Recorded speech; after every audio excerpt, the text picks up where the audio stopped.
Wow, we are live once again in the Lobster Den. What's going on? What's going on? We are sitting here chilling like a villain. And for the pre-recorded episode, hello, hola, ¿cómo estás? Konnichiwa. How you doing? So thanks for coming in and checking us out. So we're a little under the weather, and we're gonna get some stuff done tonight. And I've got some listings to do. I've had the day off. Hey Jess, what's going on? What's up, friend? How are you? Good to see you. Well, if you were wondering what the hell I've been doing, well, here it is. Living large with a pile of shit behind me. So tonight I wanted to do something a little different. I've got some stuff. I went to the thrift store today, picked up only a couple things. We bought ourselves a new pair of shoes. Yep. Not much, Jess. It's good to see you, man. It really is. I hope everything's going well with you and your family. Tommy, thanks for coming in, Tommy. No, Tracy didn't get a hold of me, Tommy. I know she's been aching for me to get on, so we are here. We got kids deals and more. Yeah, I'm in it. I should have StreamYard this so I could invite people in, but tonight I wanted to do a working hangout. And I'm looking for the hours and whatnot. I got some stuff in here I'm going to remove some of these bins tonight. I'm going to put them over there on the other side. I'm going to organize the postal area. I'm going to get rid of this crap here. I'm going to start putting the vintage media behind me so I can get it online. All this stuff needs to be marked, and I need to stage it and get everything going on. So I'm so happy to see everybody here. Tracy, Tommy, Kids Deal and More. Jess is a longtime friend of mine. So I'm glad to see that you're on keeping tabs on what I'm doing. I'm still alive, girl. Hey, Jess, just in case you didn't know, there's another. Yo tengo otro bambino. Yeah, it's a boy. So I wanted to share that with everyone. We have another little one coming along, and it is a boy. So yay for me. Now I have 4 girls and 1 boy under this house. Yeah, I know, right?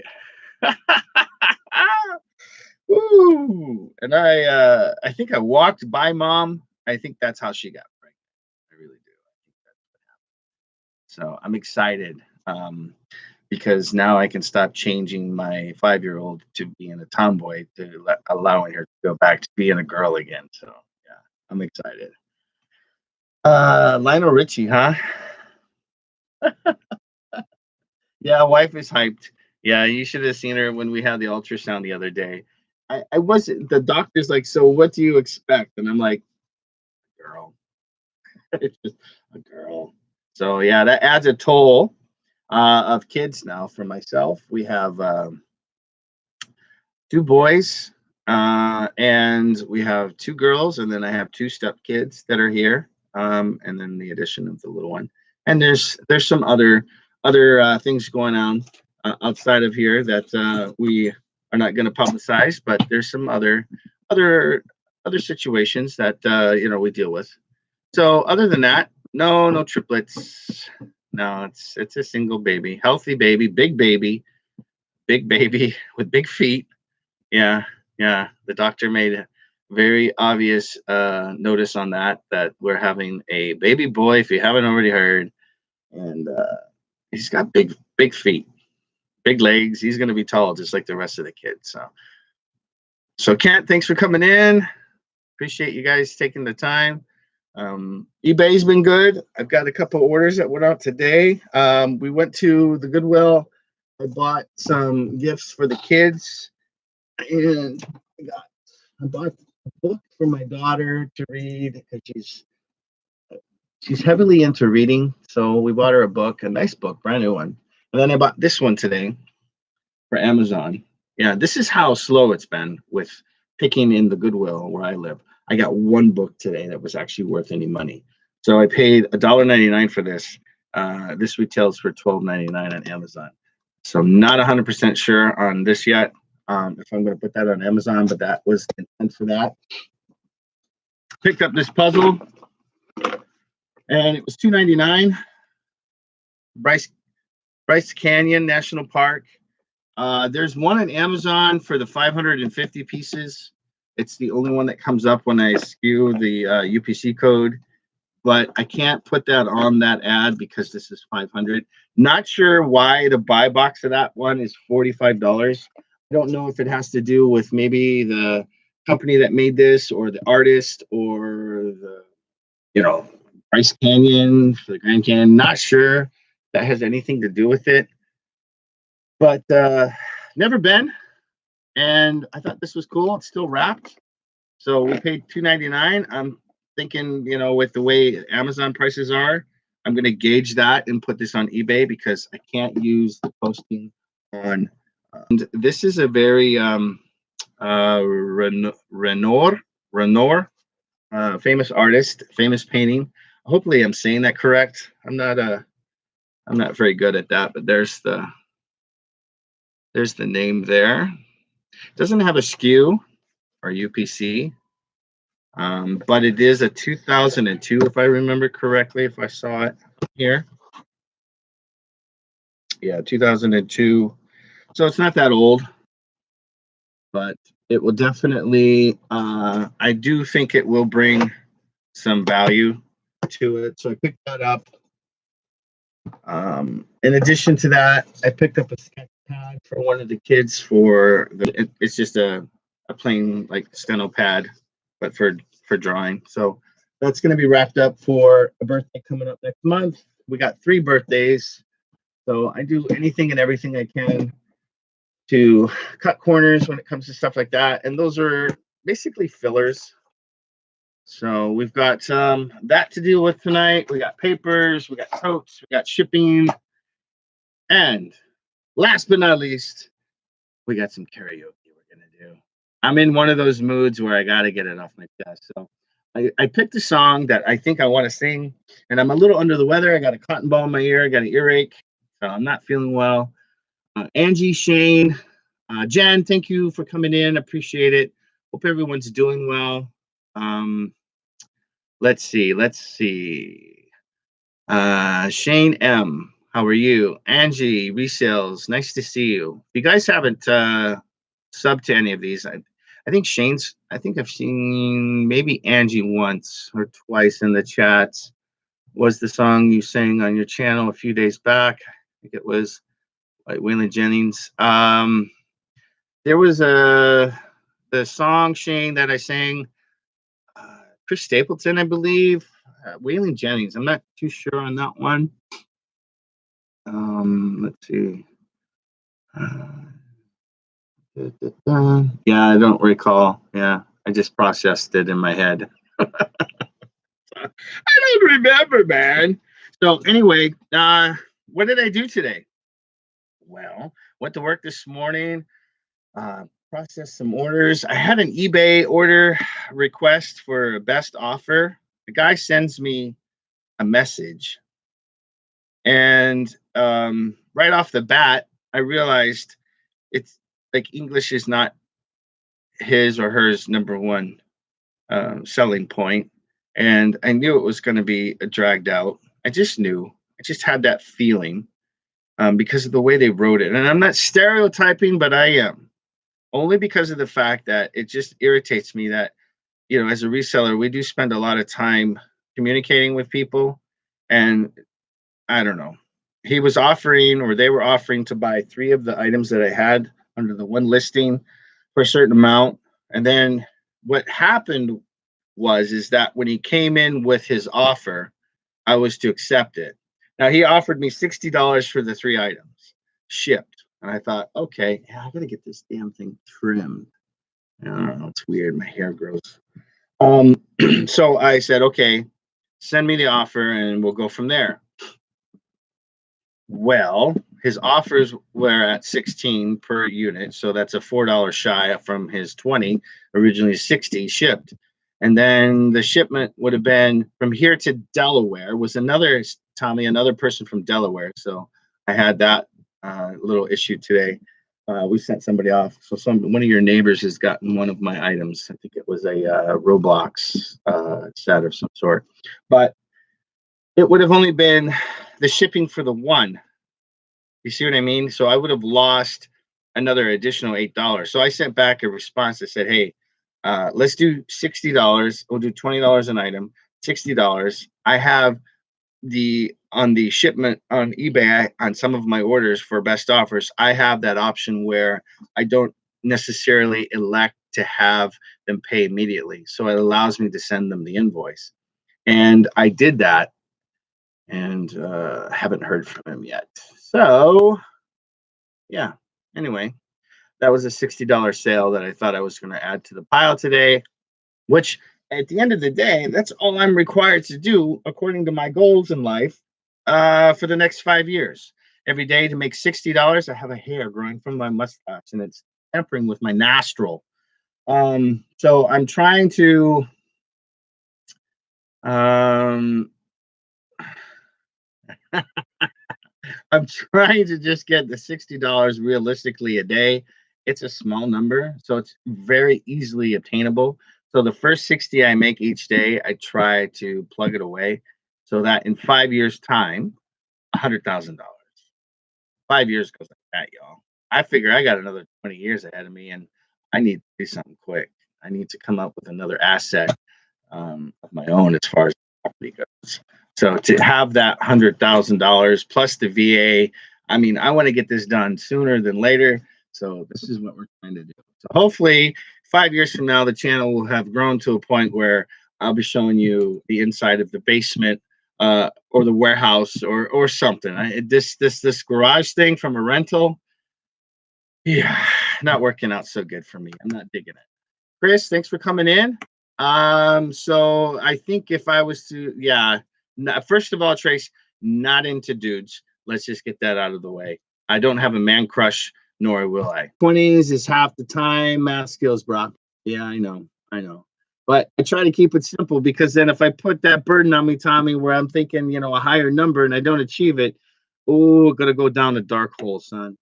Go down a dark hole. Besides, I don't try to rely so much on my online sales. And between eBay and Amazon at the moment, I'm not too worried. They seem to help me out every day, so I'm good. Even if I'm, a few dollars shy of that daily, depending on what's going out, you know, it makes up for it on other days when larger items sell. So average at the end of the day has to be 60. Let's see. Yeah. Ideally, I would like to. Sonny, what's up, brother? How's it, bro? How's it going? Yeah. So the other day, I was sitting there talking to my wife, and I was talking to her, and it turned into Filipino, and she wasn't getting it. So I was like, "Hey, how's it go with you, huh?" And she's like, "What are you talking about? I do not know what you're saying. I do not know. What is it? Where did you go? I do not know." Other personal, Chris. It's the joke that we have here.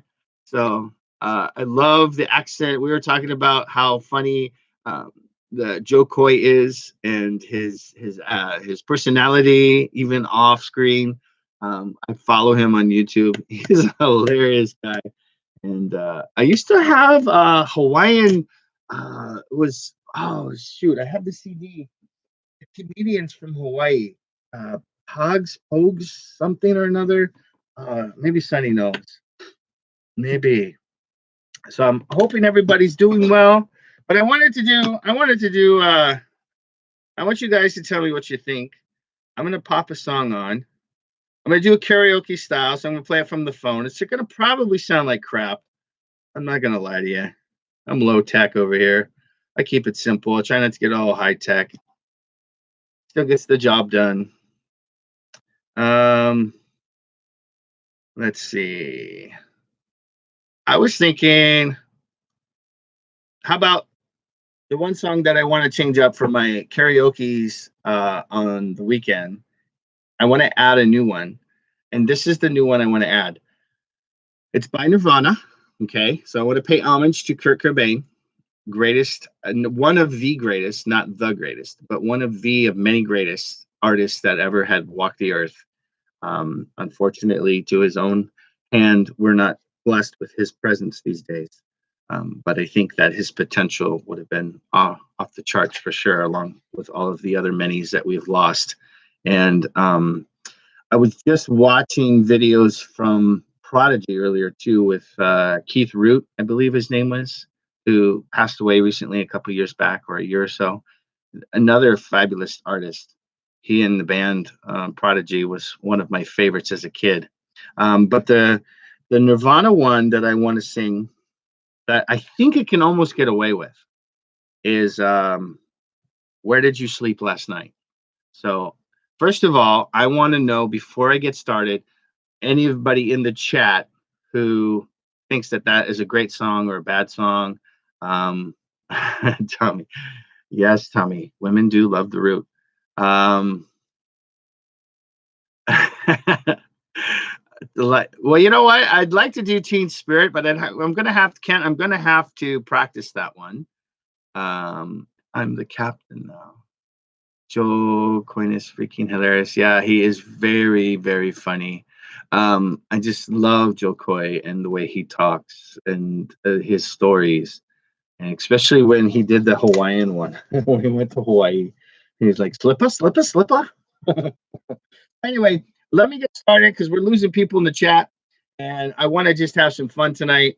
And I don't know how long this is going to go for, but I plan on working, interacting with the chat, hanging out with you guys, paying homage, getting digging for some hours. We're at 1,400 some odd hours. If you can get your lives done and you can do, or your pre-records are kind of like little pennies in the piggy bank. Those are the things that people can go back to. And at first I was doing like 20, 30-minute ones. Then I started reading the numbers on the YouTube, and I'm thinking that's the attention span to any human being is like 2 to 3, 4 minutes. And then some of the stuff was even further on down the road as far as retention goes, is keeping people there. And a lot of my stuff is over 10 minutes. I thought, okay, we've got that, but I want to shorten it. I don't want to sit there and drag this shit out when I do pre-records. I want to be able to talk to you, get the point across. I'm not trying to teach you anything, but then again, I am kind of like, it's an experience that I've endured, and I'm trying to say, hey, check this out, or hey, beware. I'm not saying you should do this or you should do that. I'm not going to ever do that in a way, unless they pay me lots of money to tell you that. But then again, I would even think twice about it. Then again, how far am I away from getting that warehouse that I want? I don't know. I would rather live in a warehouse with my family living in the back part of it than having a nice home. That's the way I am. 5 kids in all, 2 cats, and possibly a beta fish on the way. Who knows? Anyway, as I ramble, let's get on with this. You know, it's really easy to talk to yourself sometimes. All right, here we go. We're going to do this karaoke style. Kurt Cobain's Murder. Hold on, let me get juiced up here. Yeah, we're losing people. We're gonna miss out, man. We're gonna miss out. All right, let's see. Here we go. We go. So, karaoke style Wednesday, Nirvana. Where did you sleep last night? This is just to kill some time. If you guys are just jumping in, just jumped into the fire, baby. Here we go.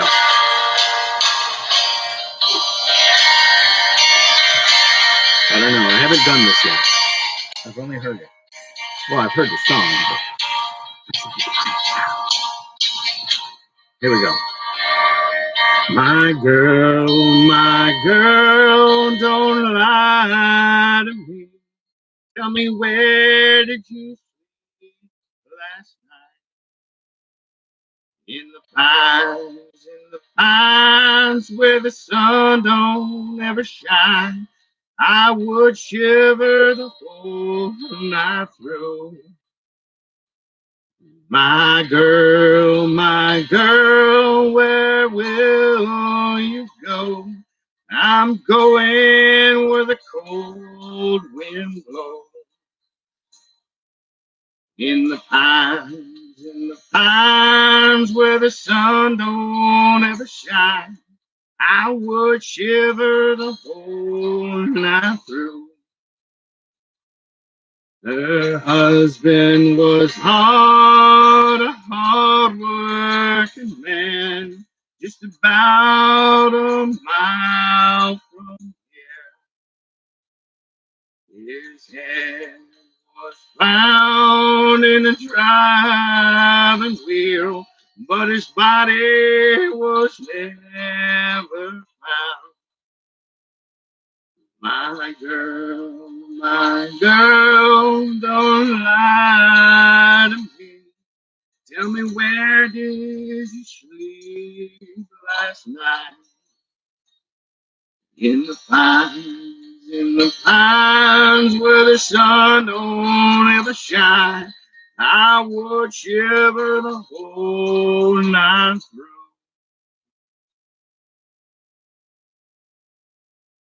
That's a good song. It's a little dark though. The gong. I know, right? You did a gong, dude? Yeah, I know. That would be cool, like a karaoke gong night. I actually watched that show as a kid, the Gong Show. My girl, where will you go? I'm going where the cold wind blows. In the pines where the sun don't ever shine, I would shiver the whole night through. My girl, don't lie to me. Tell me, where did you sleep last night? In the pines where the sun don't ever shine. I would shiver the whole night through. My girl, where will you go? I'm going where the cold wind blows. In the pines where the sun shines, I would shiver the whole night through. All right, well, there you go. We did that. So we are doing that. We're gonna do that. I wanted to do that. I wanted to do that with a country play or a bluesy kind of a thing. Maybe change it up a little bit. Um, I want to. You know, there's some other things I wanted to do because when I go karaoke and I enjoy it, I really do. It's like my drug to take away the pain. So much pain inside. But singing has a tendency to really just release it, man. It's so good. Um, yeah, what's going on here? You just missed the show, Timmy. Timmy! Yeah. But I really hope that that's something I'm going to practice a little better and I can probably get it. But what I try to do when I do my karaoke songs, I do Talking Heads, Psycho Killer. I do Chris Stapleton, but I do Chris Stapleton in a way where it's kind of more bluesier, and I kind of twist it up a little bit. But I do that stuff without looking at the screen. I'm not trying to be like a rock star in any way, shape, or form. Just let my body and my mind and my soul just take over. And I don't speak French, but all of a sudden, when I'm in the middle of singing that song from Talking Heads, it's there, man. It's like you get a couple of beers, it kind of soothes you down a little bit, gets that voice roaring. Love it, love it, love it, love it. Tim, welcome, man. Welcome for coming in. Appreciate it. Appreciate it. So here is the plan for the remainder of the year. I wanted to share this. Now that I have some serious additions coming on, and July is the due date for the little guy, we really have to amp this up. I've never had and I have. I've been through a lot of BS in my life, a lot, and I put up with it. I deal with it. I feel like I should have been a firefighter because I put out so many little fires sometimes. It drives me nuts, man. That's what makes me crazy. Speaking of going crazy, I need to write down that date for the. Make sure I have that from my doctor. I'm going to see a psych on the 5th. I'm gonna go check out my brain. But yeah, July is gonna be tough for me because I got a quinceanera to deal with. So I'm gonna bribe the child with tickets to Disneyland. I think it's gonna be the best way to go. I have a little one born, so now it's a boy. So there's no hand-me-downs that are gonna be provided for that one. So I'm gonna have to sit here and buy practically, and I'm thinking, no, we can't afford it. But gotta do what gotta do. I thought it was out of the diaper arena. Apparently, I'm not, and I've already started. There's like two big ass boxes stuck in here somewhere of Huggies. Just to try to have preparation. Um, Today, somebody in my house decided to put a liga, which is a little thing that I don't know. I don't even know a scrunchie. What do you call it in English? The thing that you put in the girl's hair for a ponytail. I call it a liga because it's Spanish for whatever that chinga is. But somebody decided that the cat needed it more than their hair, and it was discovered on one of their legs. And now the cats are in my control. So I don't know. Animals and kids. I don't know what the hell they were doing. But yeah, we can't allow that to happen. Chris, thanks for coming in, bro. Uh yeah, we've been a little busy. We're gonna take care of a lot of this stuff tonight. This stuff up here is gonna go away, and we're gonna add some more stuff to it. I got more bins that we're gonna fill up, and we're gonna send those over to the other side. So thanks for noticing, Chris. Appreciate it. But since yesterday or a couple of days ago, I haven't really moved much. But we've been still going and thrifting, and we're kind of doing a little bit easier on the buying stuff than a lot more stuff has been going out though. My 11 cents and keychain challenge. No one has bought the keychain yet, so I'm anxious to see where that's even going to go. That was something that I was having fun with. I kill and pack my coin sometimes. Um, uh, yeah, yeah, yeah. Oh my God, Tommy. It's funny. Oh. So do you think I have a chance of singing that song? Tommy says it's a gonger. So I'm thinking I'm gonna try probably maybe tuning it up a little bit. I need to practice it more. And I don't know. I was thinking like a 90s theme. Like I need to have like when I go and do that, I need to go with like a couple songs from each decade music, probably um like the 60s, as far back as the 60s. But songs from that era probably that people are aware of, like a little CCR, um, then to something from the 70s. And then there's I can pick just about anything from the 80s and probably get away with. But there's a lot of that 80s stuff that I can't sing because of the high pitched stuff. I mean, um, hey, what's going on? Nevermore Antiques is in the house. Appreciate you coming in, bro. John, I think it's John, right? John. John. Correct me if I'm wrong, sir. I can't remember, but I'm trying to. I mean, Tommy's is easy. Um, I smell it. Oh shit. Tommy. Tommy! All right, we're gonna pick another one here. I'm trying to get amped up so that I can oh, there's one that popped up. Safety dance. You can dance if you want to. You can leave yourself behind. You can dance. We can dance. Do it fine. Oh, safety dance. Oh, safety dance. Oh man, I haven't heard that one in a while.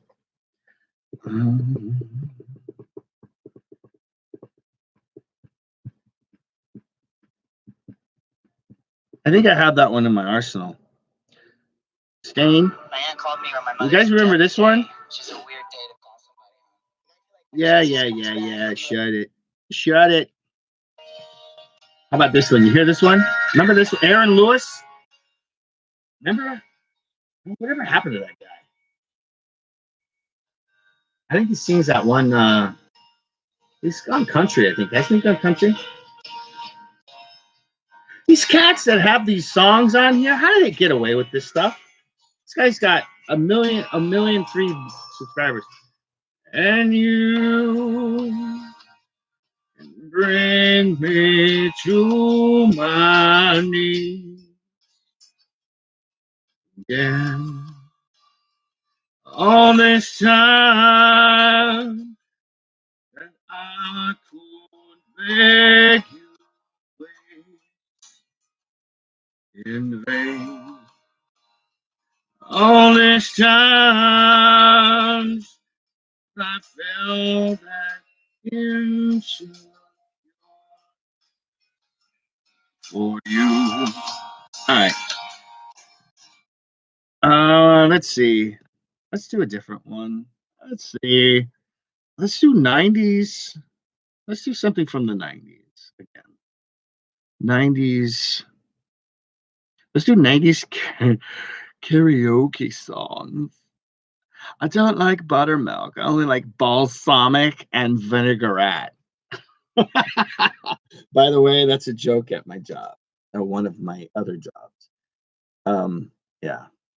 I don't know where it's going, but you take it for what it's worth. We make fun of it because the most common dressing that is sent out with chicken strips and wings and things of dipping nature and then salads is ranch dressing. And I think one person said to another one of us in the kitchen is like, I don't like things with buttermilk. And they're like balsamic and vinaigrette. Whatever. You're gonna get what my hand reaches in for. So if that's the white shit or the brown shit, you're gonna get some shit. Okay, there you go. But balsamic or vinaigrette. Let's see. Cyndi Lauper, the Fugees. Oh my god. 90s karaoke. Woo! This guy, what does he got? Sunday Morning by the Commodores. Shania Twain. How Ironic by Alanis Morissette. The Bridge, Under the Bridge. Ooh, there you go. This is a good one. I sing this one already though, so I can't. I have to. I do this with another friend, but I'm the backup one to this. Why she sings the main line. And you don't like men. I don't, Tommy. Only you and assless chaps. Leather, baby. Sometimes I feel like I don't have a partner. Sometimes I feel like my only friend is the city I live in, the city of angels. Lonely as I am, never will cry.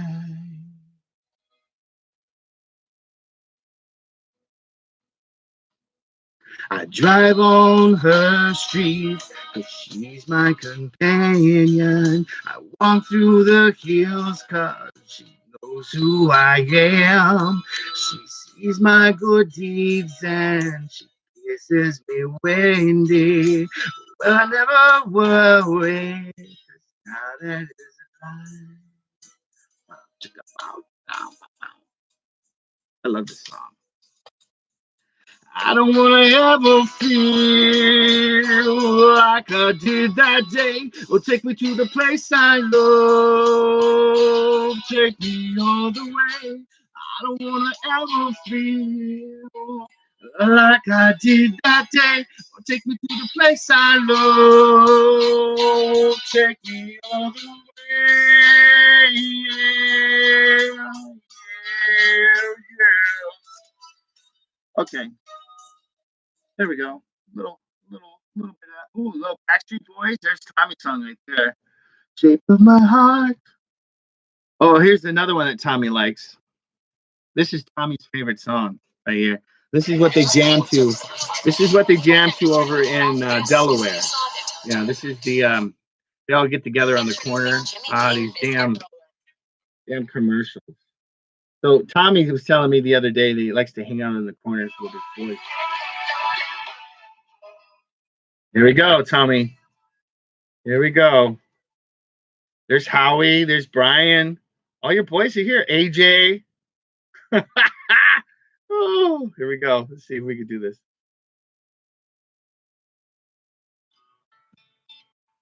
You are my fire, the one desire. Believe when I say I want it that way, but there are two words apart. Oh, shoots. Yeah, that's not happening. Let's stop the song right there. Backstreet Boys. Spice Girls become one. All right, let's see. Tommy, that was dedicated to you. You are my fire. I could see Tommy doing that, hanging on like a brass rail with his leather assless chaps that he sells at Macari. I mean, or on Macari, I should say. Oh, that's funny. Um, let's see. What's Britney Spears? Oh yeah, we're not going there. We're not going there. What this whole thing? What the hell? 90s is all these private videos taken down. Oh my lord. Deleted video, deleted video. Yeah, you know what's happened is that a lot of these karaoke songs that are on here get taken down by the people that own rights to them. They're just like kind of like the books.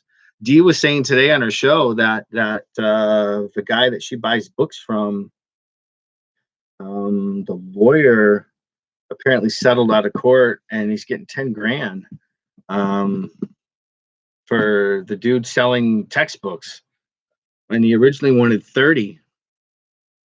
So I can't believe that. Oh, a little Michael Jackson. Stay 2 nights and get a free night for your next. So I think that's crazy, man. Little Michael Jackson. Let's see.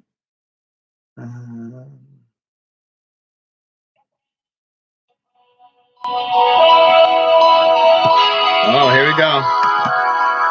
This is a classic one.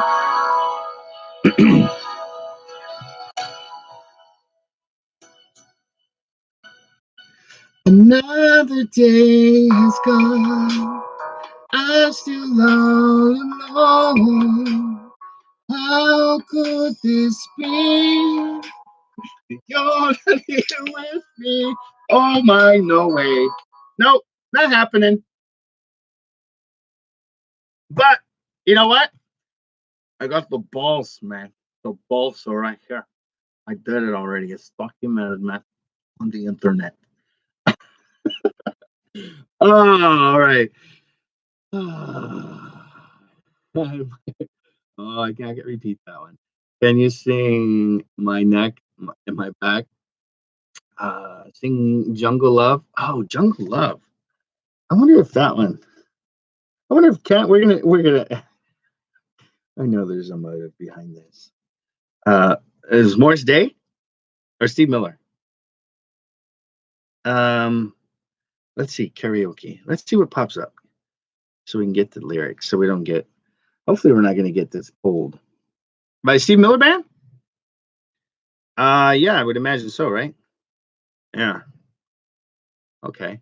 Let's listen to it first and see if I can get this.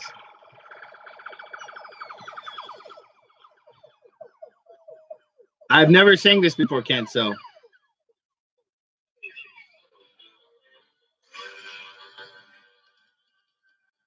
Met you somebody's island. You thought you had known me before.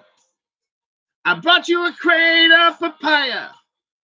They waited all night by the door. You probably wouldn't remember. I probably couldn't even forget. The jungle love and the surf is pouring rain. Everything's better when it's wet. Nope, I can't do that one. I'd have to practice. I'd have to listen to it. If I heard it, I could probably do it. It's a little fast for me in my voice. Um, but it's something that I would definitely consider. And we got to keep talking over these ads. So I'm going to put Jungle Love. That one's a good one. Kent. Strumming my pain with his fingers. Singing my life with his words. Killing me softly with his song. Killing me softly. No way, hey, can I sing song? Killing me softly, baby. Yeah. Say yeah. Uh-oh. Uh-oh. I see some vanilla ice. Da-dum, da-dum, da-da-da-da-da-dum.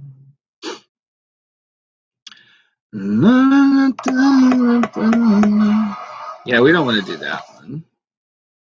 Gangsta's Paradise. Ooh, yeah. Fuji's Morris Day. Oh, the Morris Day version. Okay, so not the Steve Miller one.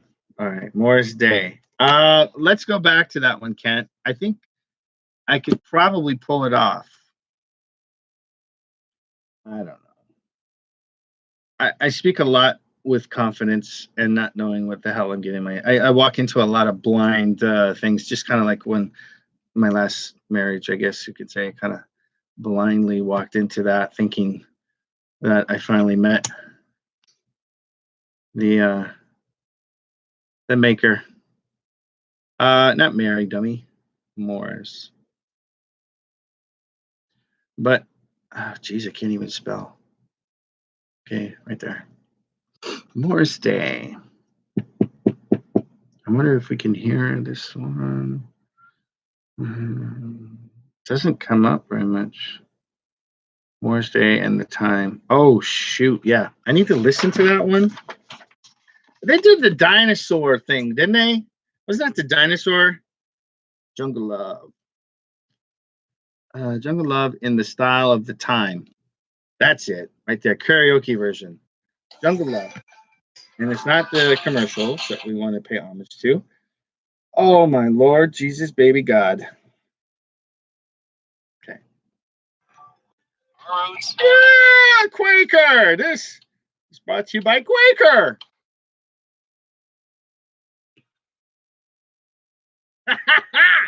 Whoa, whoa. All right, Kent. This is for you, bud. I think I can pull this. Ha! There's no words, so I'm gonna make it up to you. Oh, you standing in town. I don't even know this song. Can't suggested this song. Oh, we oh.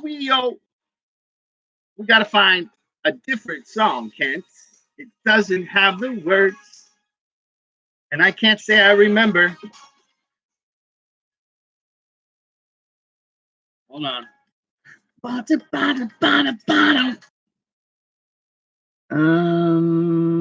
see. Karaoke version. Let's see if this one has the words. Prepared for the commercials.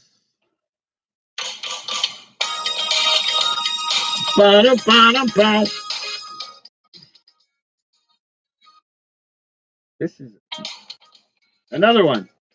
Another one. Wow. Morris Day. I think we're gonna have to work on this one, Kent. Jungle Love karaoke lyrics. Now we have to get down to the lyrics.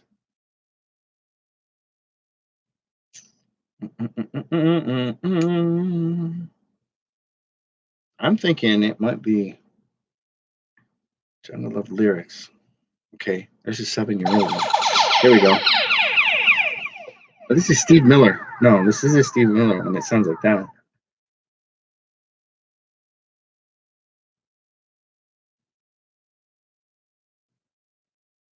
Yeah, they don't have it.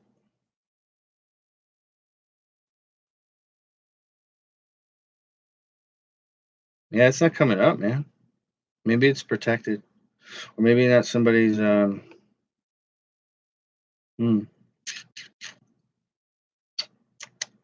Well, Kent, we're gonna have to work on that one. Sorry, bud. Oh, think I'm gonna love you, jungle love. You know what? Earphones. Where art thou? I think I threw them away. Maybe if I put it on low, we're gonna push the envelope.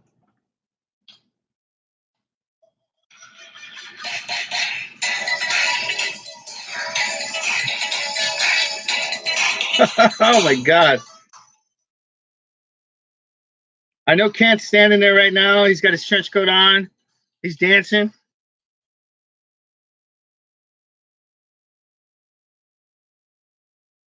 There's no words to this one. I totally remember this video. Kent, that was a good one, bro. Good one.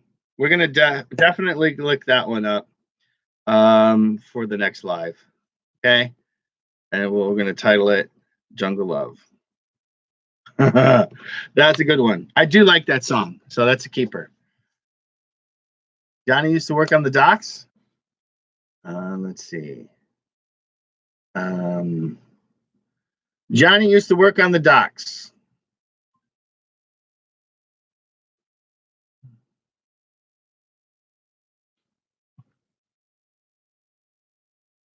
Okay, for some reason, Bon Jovi shows up. There's a video here called Tommy used to work on the docks. I don't know if you can see this, but Tommy apparently is right. Tommy is this video right here. Tommy used to work on the docks. Johnny used to work on the docks. All right, so that's only a 21-second video. Living on a Prayer comes up. Like, there's Bon Jovi working on the docks parody. Lip sync Tommy. Is it Tommy, Kent? I think it's Tommy. UPS Docs. Hey, Gary, how are you, bud? Thanks for coming in.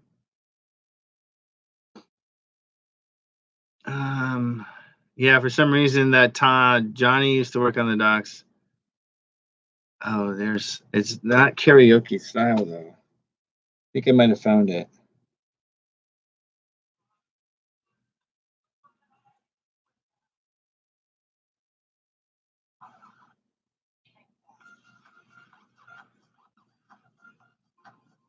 Yeah, that's somebody's homemade video. Yeah, that's not something that's coming up, Kent. Oh, that's it, Tommy. Tommy working on the docks. Tommy working on the docks.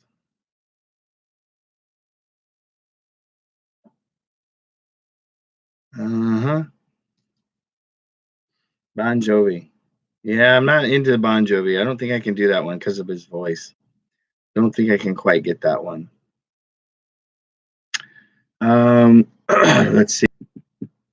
Once any good estimates, sales, we can hook up and source some goodies. Well, where I'm at, Goodwill is the only place, and I'm gonna go hit another one tomorrow with the wifey.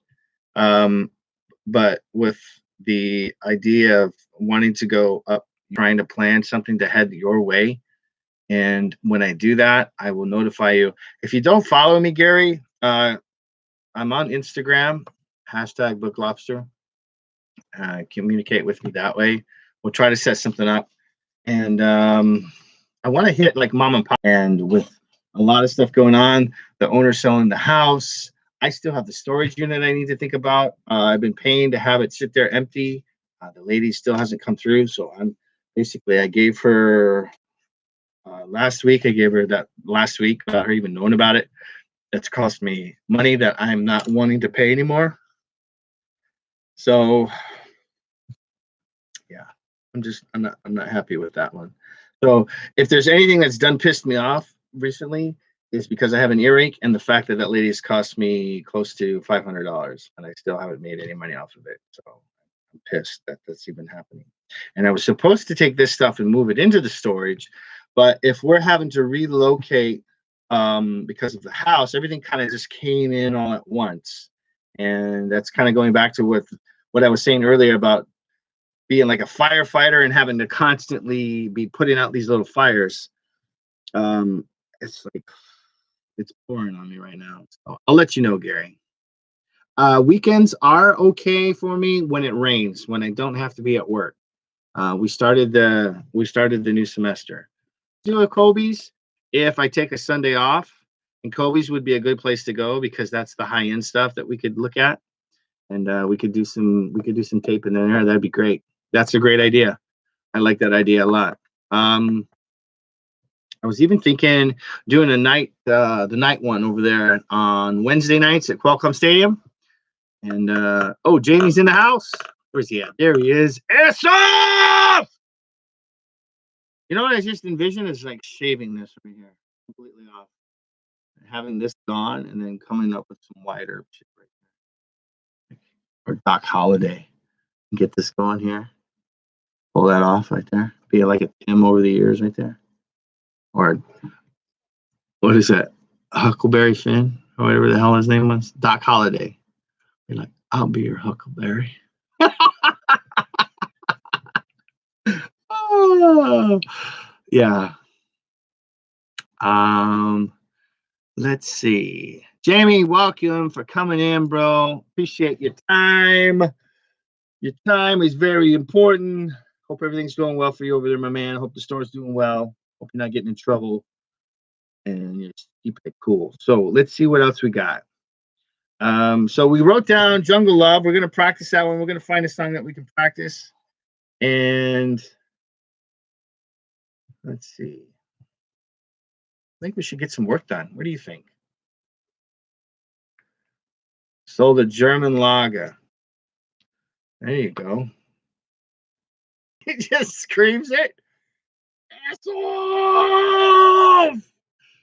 I wonder how many views he'd get on that. Sold a tank. Can't sell the tanker. You're referring to Jamie selling a tank. Oh my gosh. Hello, Kelly, the Ecom Mom. Thanks for coming in. Appreciate you. Hope everything's going well with you guys. So, just for interaction, today I had 2 items go out. What was it? 24, 99, 98, something like that. 97. It's 24.97. And then what was the other one? Oh, and 16. So I had a $24.97 sale today on one item. That was my highest item going out today. Who's got numbers? Tommy, what was the most expensive thing you had go out today? Kent, John, anyone else in the chat? Tim, if you're still here, Kelly. I just want to see what I have for Amazon. Everything has to be over $25, and I had to shave it down by 3 cents. And then the other one was the Roblox thing that was left over from Christmas. So, shit sandwiches. Only if it's covered in bacon would I eat a shit sandwich. Oh yeah, I had something for $24.97. That was the highest thing. Shit. Yesterday I sold a VHF 75 West Marine radio for $89.99. In addition, yesterday was a good day for me. And then I sold some little smallsy stuff, but that was my most expensive thing yesterday. So I'm telling you guys, yeah. John, is it right? Am I saying it right, dude? Over there at Nevermore? I hope I'm saying this right. He had $400 yesterday and 22 today. So that shit adds up. You know, it evens out. That's why I said for my goal, yeah, sorry, John. That's why I do like the $60 challenge to myself. I don't even know if do you call it a challenge when you're like doing, yeah, because you're making yourself, it's more like an accountability, I guess. Hey, Lisa and Rob, thanks for coming in. For the week. Yeah, that's good. 1,600 for the week is awesome. It's really awesome. I'm hoping to try to get that ballpark number every week so that I want to be able to have eBay do its own thing like that. So then I can go to the PayPal and do that loan that they're offering. I haven't done it yet, but pump up a little bit. So, Christian365, thank you for coming in. Appreciate it. Right now, we're talking about the highest priced item that you sold today. Total was $60 for Tommy. I was only at 20, let's say 25 and 16. What is that?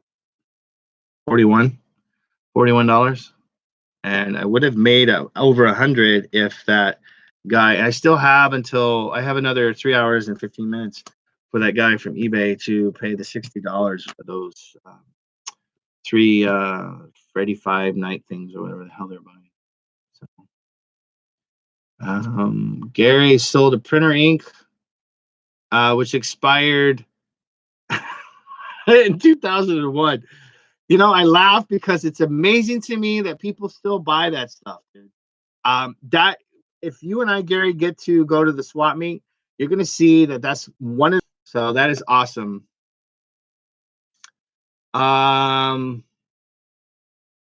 Sassy, you want a barber pole, Avon? It's in my box behind here. Yeah, I have one. Let's see. Yeah. And you know, John has mentioned too that he started selling on his own Facebook auction page. I had started a Facebook page called Sparsoonlik, and it is basically just for me to dump things on my own. Amazon is a well-oiled machine.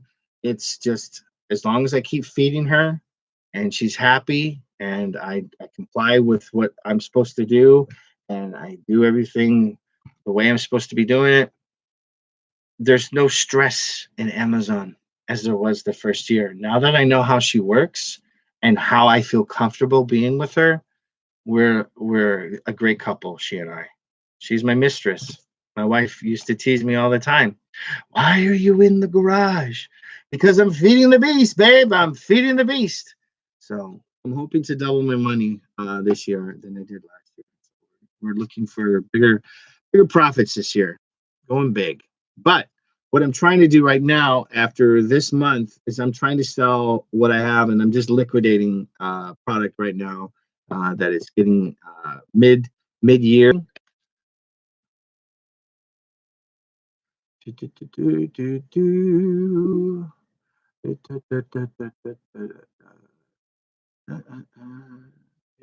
cheap to live in Missouri.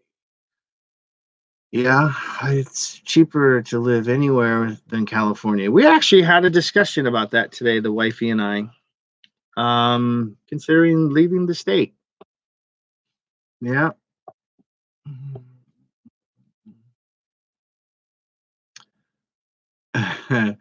Beta Alexa is another woman. Yeah, right. She would probably believe that if I told her. She's so what her hang up is. It's like, oh the hell out, dude. Like, I don't know. She said the other night she's heard me in here talking to a woman. I'm like, what woman am I going to be talking to in my own home? Um, I mean, I don't understand it sometimes. The insecurities, and then you can turn around and hate them. It's called divorce.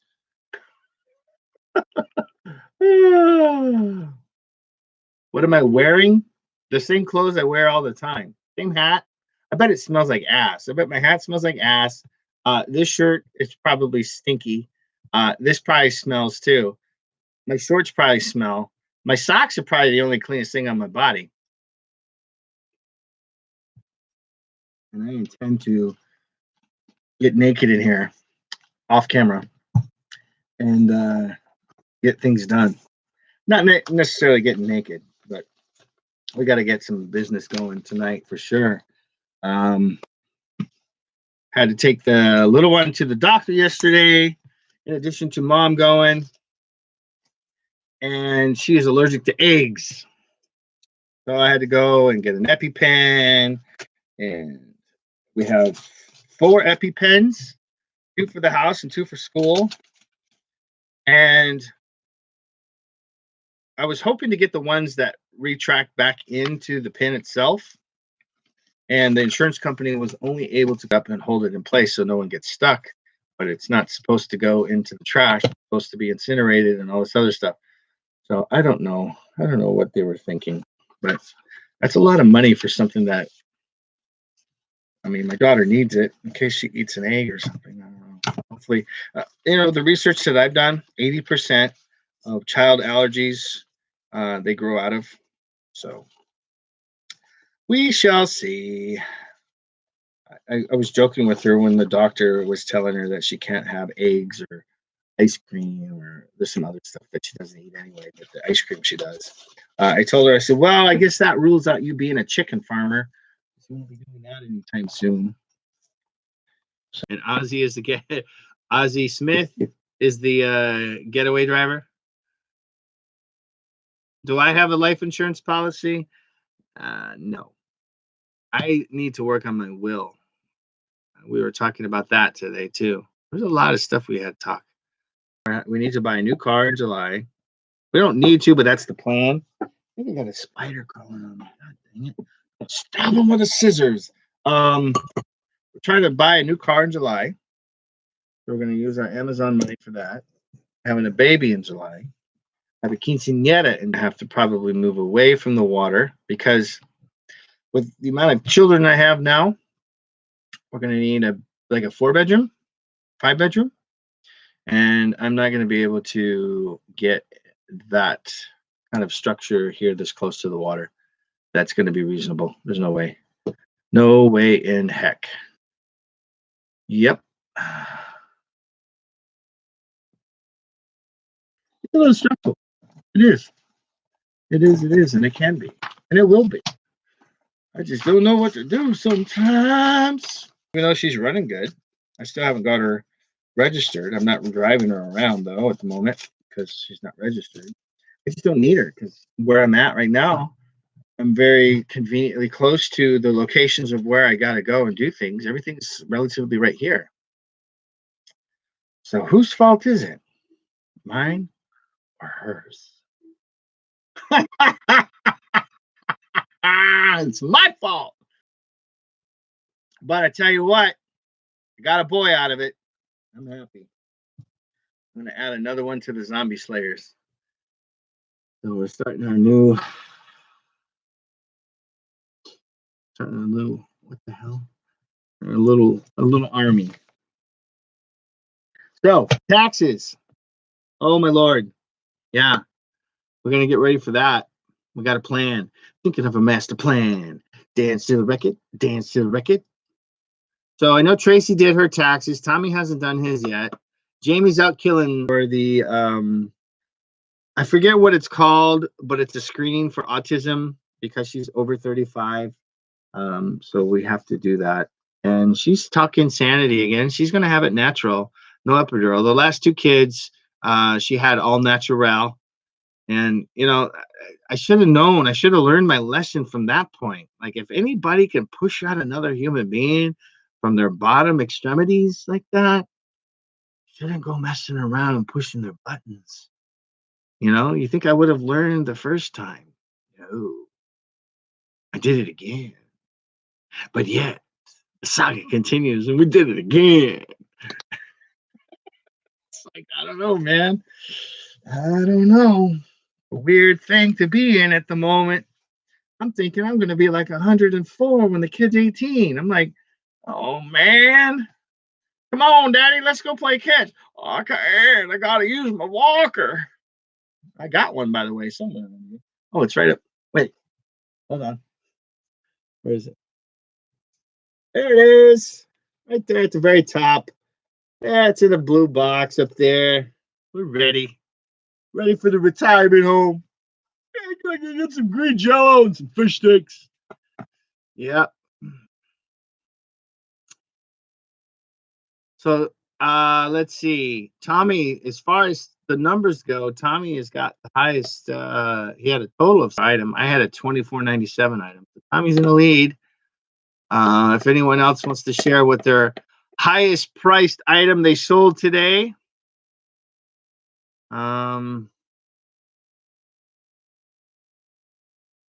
Yeah. I asked my daughter today when we picked her up. She got off early today. And I had bought her some things for school for them to. I took little snacks for them for their class, and then I bought her some little Crocs that hang onto her eyeglasses because she tends to lose things. And she had them on today. She was sporting them. They're all like little rainbow stuff that hang on to her. So, good item. I said, baby, listen, if you want more, let me know because I'll get you more. And if you sell them for $3 a piece, I'll give you $1.50. Okay. Daddy will keep the rest. And you get it. She goes, no, Dad. She goes, no, I need money for Christmas. So I need at least $3.50. I was like, oh my God, that's crazy. So my little daughter was telling me that she wants to sell these little eyeglass Dollar Tree. So I try to do that because I don't know what it is. Like there's 20 some kids in this class, okay? And we get there at like 7:35. They have an early morning program that allows her to have breakfast. So we sit there, we read a book, we play cards. She eats a bowl of cinnamon toast crunch, or she eats the little morning breakfast pockets or whatever they offer. And all the extra stuff we put in her lunch pail, or we can't because the lunch lady's there. My daughter, this was like months ago. My daughter walks in and she grabs a milk, she puts it in her tray, she grabs a little something or another, a bowl of cereal, and the lady goes, "Oh, honey, you're gonna have to." No, she didn't grab any of the cereals. It was just like an apple and some juice or something. And she goes to my daughter. She goes, "Honey, you're gonna need to grab some more things. You need to have a little bit of a healthier breakfast." And she says, "We got muffins over there. We've got bread. And we've got cereal." She goes, "No, no, I'm allergic to wheat." She only has pizza every Sunday, one pizza night, and then she eats cereal in the morning with me, and she doesn't have these reaction or hives to the wheat. I'm not sure that she's exactly allergic to this process of processing wheat. So when we went yesterday, they tested her, and the doctor blatantly came right out and said to us, "Well, the test that we do isn't really kind of like tell her for the last 3 months because of the fact that your test came back saying that she was allergic to wheat. Now you give me a piece of paper that says that she's allergic to egg. Like, what the heck?"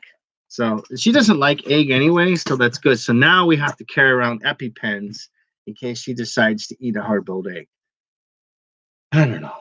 But she's excited though. So we went to Costco, got her some Nutella, got her some bread, and she's happy as a clam now. She's got her Nutella. But she was losing weight by not eating the bread. But she's tall for age. She's 4'2". She's 5. Big girl. She's my little worker though.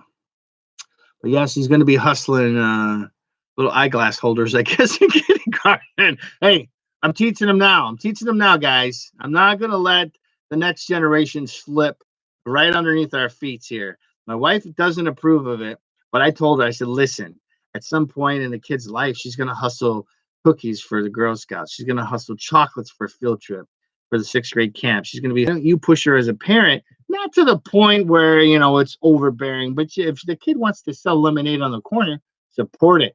You know what I mean? Let her earn her understanding of the value of money. Let her learn the process of how to make money so that they appreciate it, because there's some other kids in this house that have no idea whatsoever what the value of a dollar is. And they got that amount of time before they become an adult. And I'm thinking, what are you going to do? Because top ramen is the only thing you're going to be able to eat around here. Yeah, they outgrow them, Trace. She'll probably, I don't think she's missing an egg. She gets plenty of lentils. She's a very fidgety eater. We feed her lentils and beans, and she gets her vegetable intake through like soups and stews and things like that. The broth. We can't. I don't know what it is. She doesn't like protein. She doesn't like to for her some chicken, but she wasn't having it. So Lisa and Rob, their sale $29.99. $29.99. So that's good though. I mean, we're starting to see that. But now numbers, but that's not something that's giving away anything. My eBay one though, I don't know what it is, but I'm trying to make an average. Last year it was 22 something.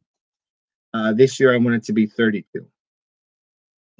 So I just don't know if it's going to be doable to that point where it's going to be constantly generating income for me.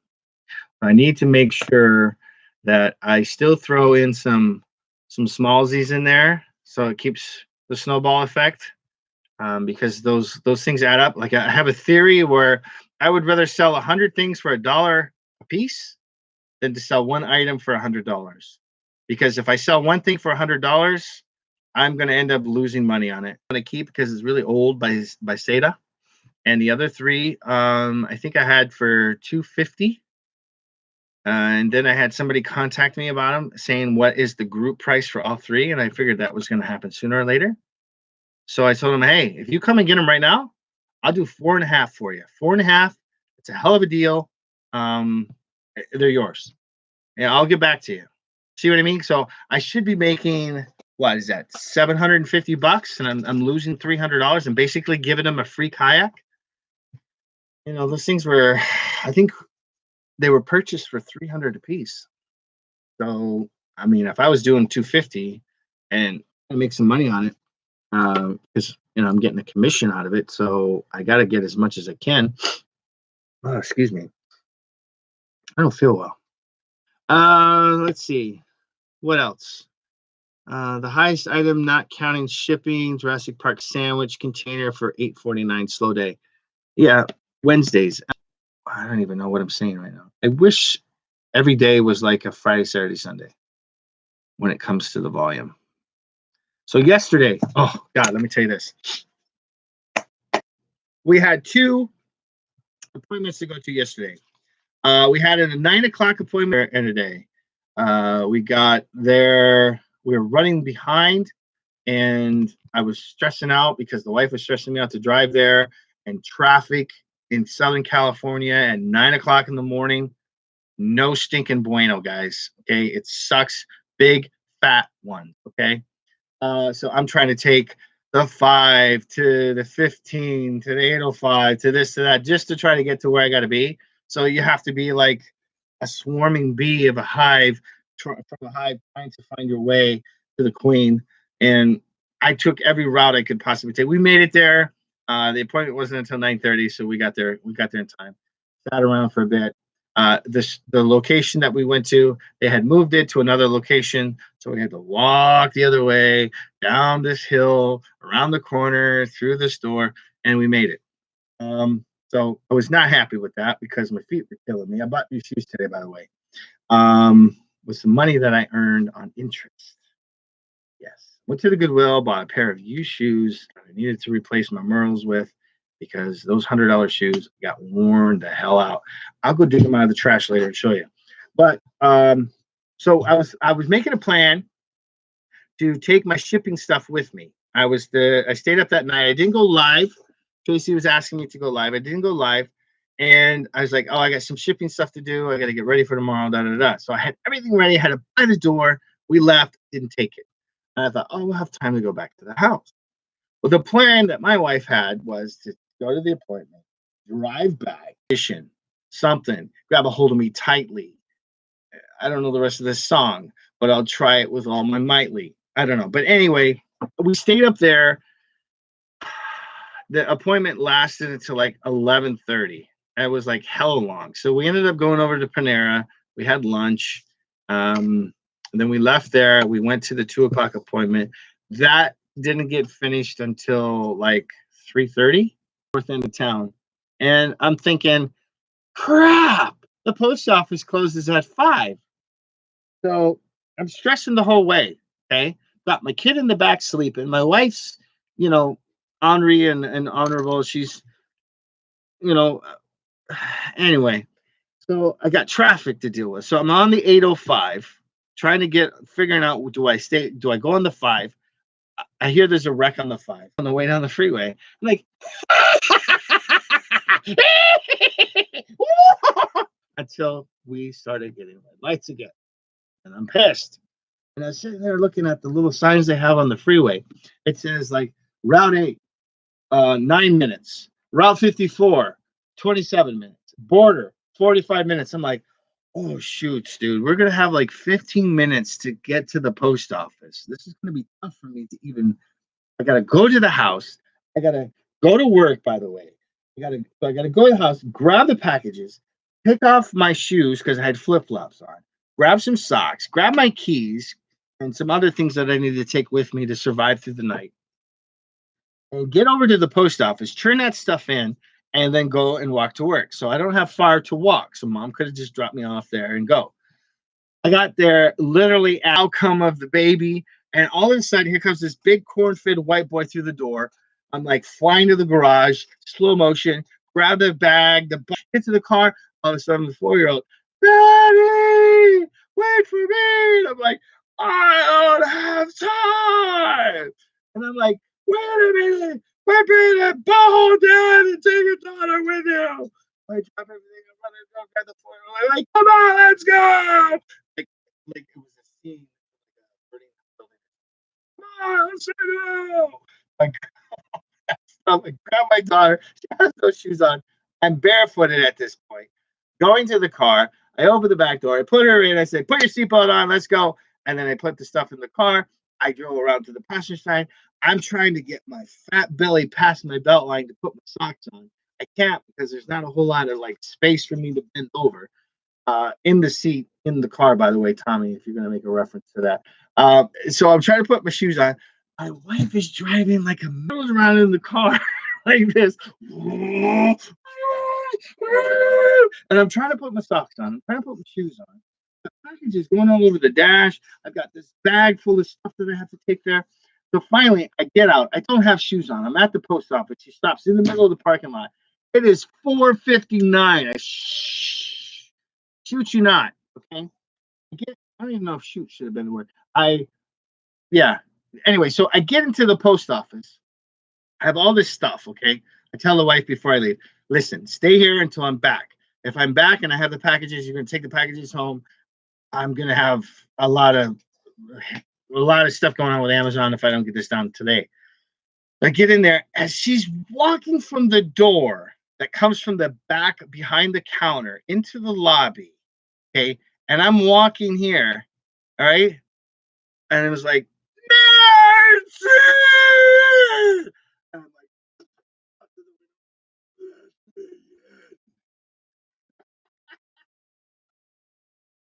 oh my God. I locked the door, let me in. I dropped off the packages. I had the idea what I've been doing all day. I've been sitting in lobbies and waiting rooms and rooms with doctors leaned up against a wall, dazed and confused because I kept stressing about why I didn't bring my packages with me. I could have taken them to another location in and around the area that we had an hour and a half for lunch. And I was so stressed about it. I was like, oh my Lord. Uh, I couldn't believe. And my wife she's like, get in. It was like a getaway car after we were like stealing my daughter from the burning house and the packages for Amazon. Dad. I was thinking, if we were ever to do a heist, you're my getaway driver. You really totally are. But remind me to put the seatbelt on when you drive because I felt like a ping pong ball in there. It's like boing, boing. Yeah, that was, oh my God. I never been so like intensely stressed about getting like packages out because some of those there was 2 of them. I couldn't find one. And this was the cause of it because it was in a box behind that red toolbox over there And I was digging through the day before the inventory and I couldn't find it. I was like, where the hell did I put it? And that's when I discovered when I went on my inventory, it's like, okay, I got this one, I don't have that, I don't have that, I don't have that. So those items are like items that are probably in a box by their own. And I have SKUs, but the SKUs aren't on my Amazon inventory, only my eBay or in plastic. So I'm starting to devise a new system. Oh my Lord. I was so stressed. And I finally went back. I put my shoes on. I was like, yes, I can breathe. Okay, good thing. Thank you for bringing me here. Appreciate it. Kids, I'll see you later. I love you guys. And boom, it was out. Oh, I was 15 minutes late for work though. So, but the good thing was, is I said that the day before, then I might be a little late because of the appointment. Yep.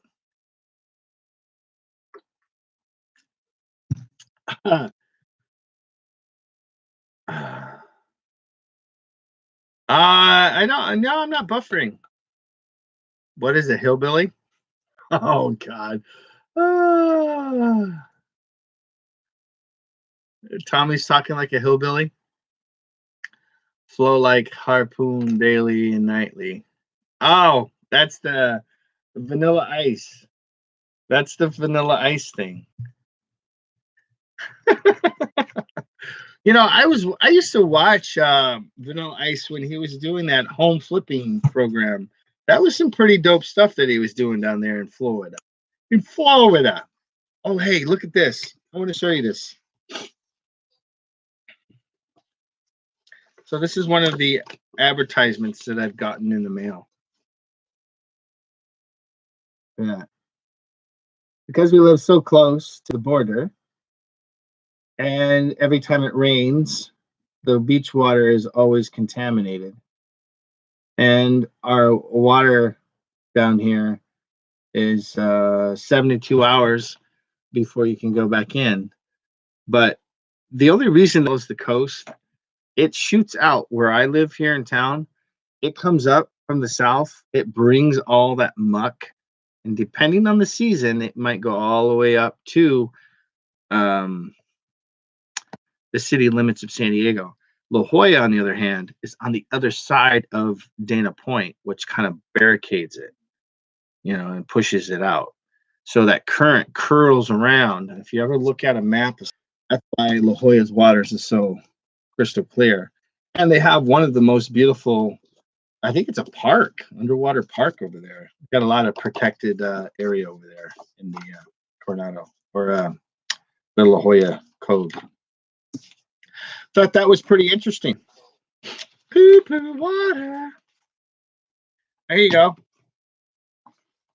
$10 a month. Go to SeaWorld. I think I might hang on to that.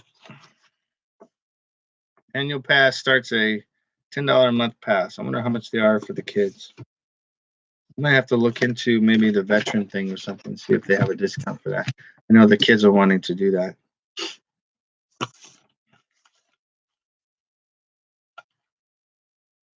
$219.99 for 4 EpiPens. And they're the generic one.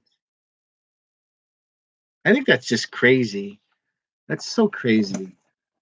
I mean, and they expire, have an expiration date of 1 year. 1 year from the date you bought it. So I'm going to look into that. It sounds awfully weird, doesn't it? Like, oh, yeah, you have to have this refilled by yesterday's date, which was, well, this is the 24th. It says only 2. It says refill 2 by the 24th of February of 2021. So only 2 of them are going to expire? I don't know. I have to do that for a moment. SeaWorld. Okay. So taxes. I gotta finish that up. I was gonna do that later tonight, but I don't think I'm gonna do that at all. I'm gonna focus on these totes. But every time I go to Costco, I spend probably $200 to $300 on stupid shit. Okay, but the thing is I have to buy the truckloads of toilet paper. I have to, like, if you make a mess, use a towel. Um, clean it up, rinse it out, let it air dry. If it's not something that's going to be too messy, and then wipe off the counter with disinfectant wipe. But today we have to go buy, like, I don't know, cat litter, toilet paper, paper towels. That place makes a lot of money on that stuff. You know, I don't know. I just, I hate spending money. I really do. I really do. I know we need to. It's part of life. And I'm over it. I'm gonna get rid of it. I have to. I have to downsize. This is crazy. But anyway. Robin, what's going on, Robin? Justin, Justin's in the house. So in the back of the store today, I look at the wife and she's like, "Well, we should get this brand." I'm like, "Well, that's the Kirkland brand. That's $16.99, and it doesn't have as much as the Marathon brand, which is $24.99. I'm willing to pay the $24.99 for an extra, like, half of what the Kirkland one is, for an extra $8 or whatever. The amount of toilet paper. Besides, there's more on the roll, and the girls, and I actually said you guys, like, eat. When I go poo poo, I take a shower when I'm done, and I use soap. And now, here's the thing: I have green soap, Ivory soap, so my butt smells like fresh Irish Spring or whatever it's called, right? So my wife goes to me, and I use that soap just for my lower parts. I do it island style. That's the way the Guamanians do it. That's the way it's done in the Polynesian culture. Hey, I guess it's called. It sits on your toilet and it does its thing. I almost bought one of those for the house, but I thought the kids would be in there playing with it and watching, see how far it squirts. So I don't know. I don't know if I want to deal with that. What's up, Land Shark? How are you? Thanks for coming in.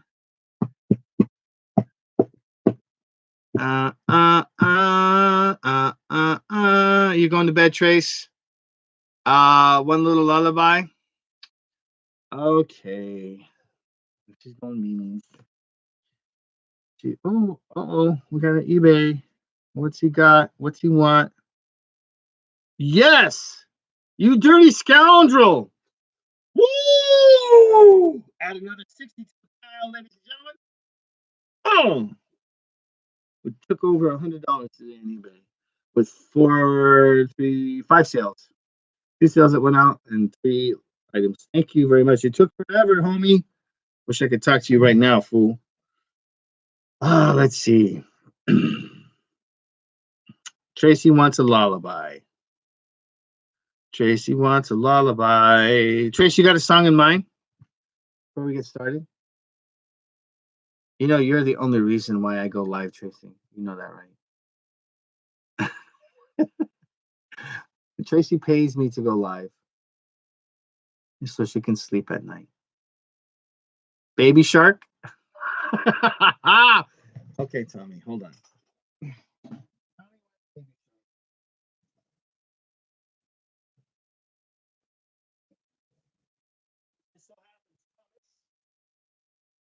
And I have a lot of these that I do sell online. I think this plays music too. Is it? Yeah, it plays it. I think you have to take one of them off or something.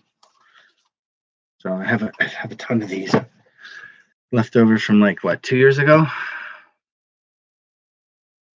Make one up. You want me to make one up? Okay. Yeah. This ought to be interesting. Okay. I don't know if it's going to be made up. It's going to be a mixture of things. All right. Hello, Mel. How are you? Oh, I have something. Copper State, thanks for coming in. Appreciate it. So Tracy's off to go to bed, so we're gonna sing Tracy a little lullaby song so she can go meanies. Let's see. You know what? That's coming to mind right now is Alanis Morissette for some reason. And I don't know. Let's see. I came to your house, walked up the stairs, opened your door without ringing the bell, walked down the hall into your room where I could smell you, and I shouldn't be here without permission. I shouldn't be here. Would you give me love if I leave? Wait, that's not how it goes. Oh, I screwed it up. If I dance in your shower, would you forgive me, love? If I lay in your bed. There you go. That's it. That's all we're doing on that one. Really, what's going on? So, nighty night, Tracy. Have a good night. And hush, little baby, don't you cry. Lobster's gonna be right by your side. Hush, little baby, don't say a word. Tommy's gonna buy you a mockingbird. And if that mockingbird don't sing, Robin's gonna buy you a diamond ring. And if that diamond ring don't shine, well, Mel's gonna come in and drink you under a dime. Good night, babe. Oh, the karaoke lobster. Yeah, yeah. Thanks, Tommy. I know you want to go to bed. What I'm gonna do, guys? I think I'm gonna come up with like a yeah, this is a nice little improv, right? I'm gonna come up with a reseller tune, and it's gonna be it's gonna yeah, I'm gonna do something. I'm gonna do something. And there's a kid that I am subscribed to that I think could probably write me down some lyrics that I could probably easily do. I don't know. Um, we'll see how that works out. I don't know. So reselling karaoke. I know, man. I tell you, if I ever get a West Coast meetup, or somewhere in the west of the Mississippi, if I can take time away from trying to make money to support my household, I definitely excuse. So, but yeah, that is the gist of what I wanted to get across today. I guess I don't know. We've only a couple things we got to list. I gotta definitely get that puzzle on there.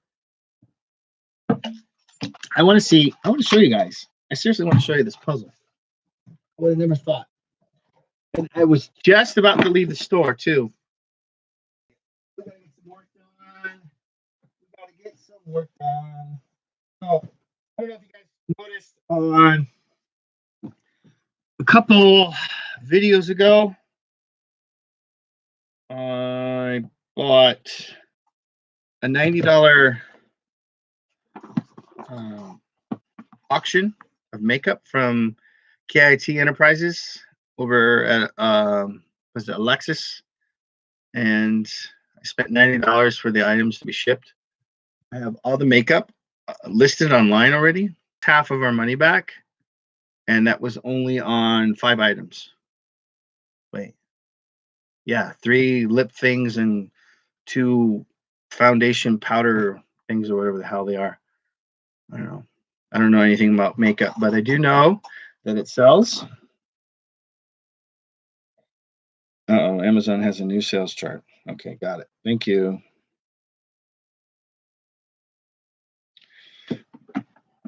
So we had a slow day on Amazon and a very good day on eBay today.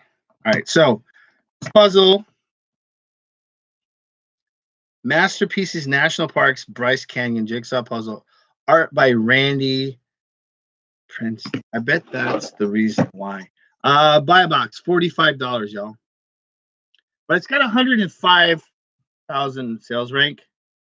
Here, let me show you. I can show you this. I don't know if you can see the price right there. But if you noticed, it's 550 pieces. 550. Look at that. 500. Not the one that we want to use, which is a bummer. Oh, I got like heartburn. $45 prime price and 4507, 4686, 8442. Really? You know what that guy's doing? Drop shipping. That's exactly what that's screaming. So I think I had a drop shipper there yesterday because they asked me not to put the invoice in. And guess what I did? I put it in there. I don't care. I want the customer to know that he only paid $8 for it. Yeah, I don't care. I did my part. That's what I'm required to do. Because you know what? Drop shippers don't leave you feedback. At least that's what I've experienced so far at Amazon. They'll do it on eBay, rarely. So I don't care. So let's see what eBay has it for because I can't put it on Amazon.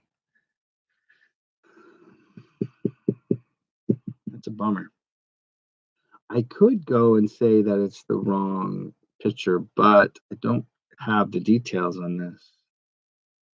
Doesn't give me a year.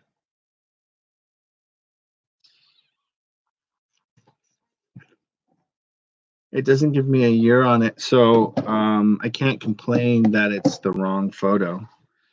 And I'm not going to do that to my other sellers, so we're just going to move on. Yeah, I guess I could take a picture of it, but I think you'd be messing with the tail of the beast if you did that. Yeah, I was soaking on it for a while. You probably had to go steal somebody's information. I'm thinking something funky about this. There's something funky about it.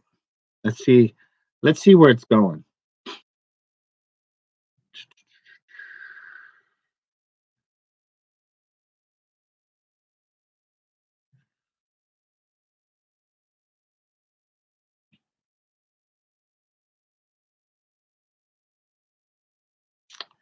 Okay, look. I already sent him. Okay, I already sent him a message saying $60 out the door, and this is where I get ring stuff I got at GameStop on clearance. So I sold them today.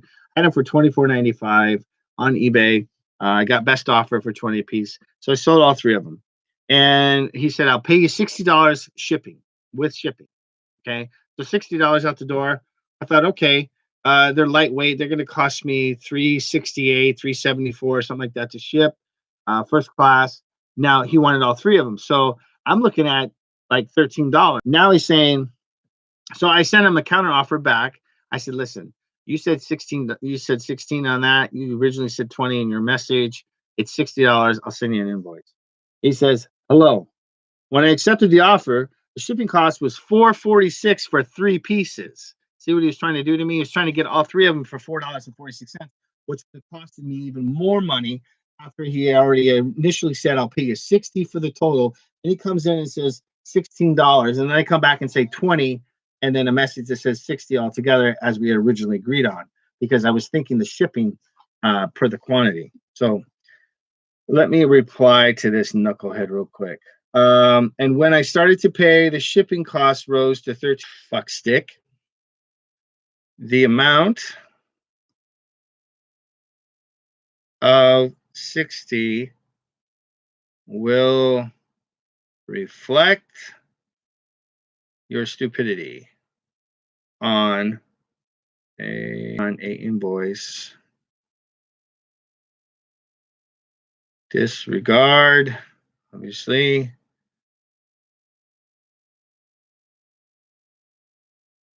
I will send now. Boom. Righty then. Oh, righty then. Oh, righty then. Oh, bloody hell. Bloody fritting hell. Bollocks. Bollocks. Bollocks to you. It says free shipping, you nutsack. Come on. You know, let's see. I wonder. Okay, so we're going to get this done. I'm going to go over to eBay real quick. Oh, no. Where did he go? I can't see you anymore. Hopefully, you're not lost. So we're going to go over to eBay real quick. So let's see. Are we still on? Yeah. Yeah.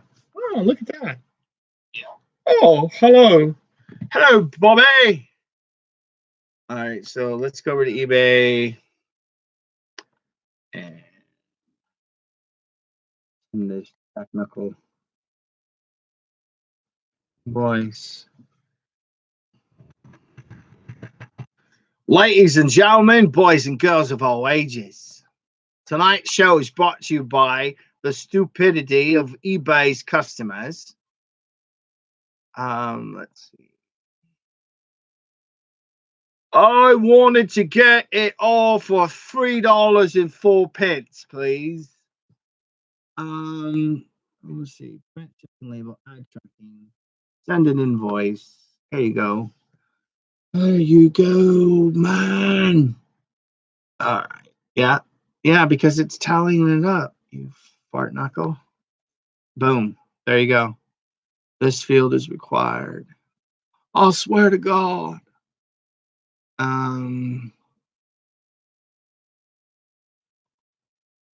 Beep, beep, beep, beep, beep, beep, beep. $0. $0. All right. $60. There you go. Hello, chappy. Hello, sir, ma'am. Hope your day finds you well.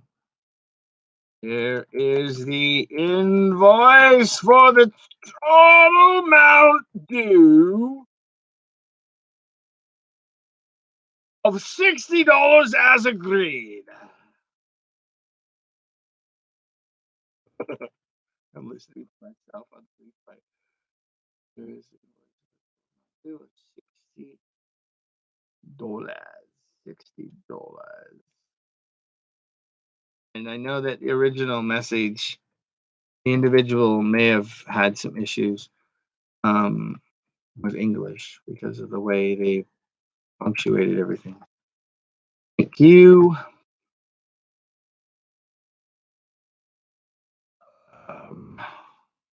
And I'm done. Lovely. All right. So there we go. That's the thing with that. The guy was hoping to get those 3 items. Let me show you those 3 items. $4 and some change. Delaware of all places.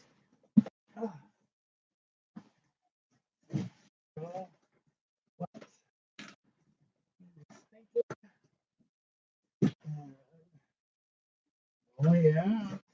Yes. Come here. Come here.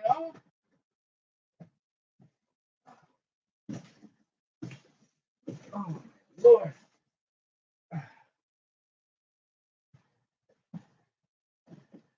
To get something done with that TV. A scooter in my ass, a TV on my foot.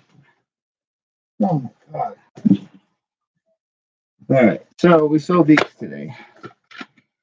All that drama for your mama. That one seems to open. So these were purchased at GameStop on one of my little retail arbitrage things. We were able to sell some of them on Amazon, but I put them on eBay too. I have to make sure they're not on Amazon now.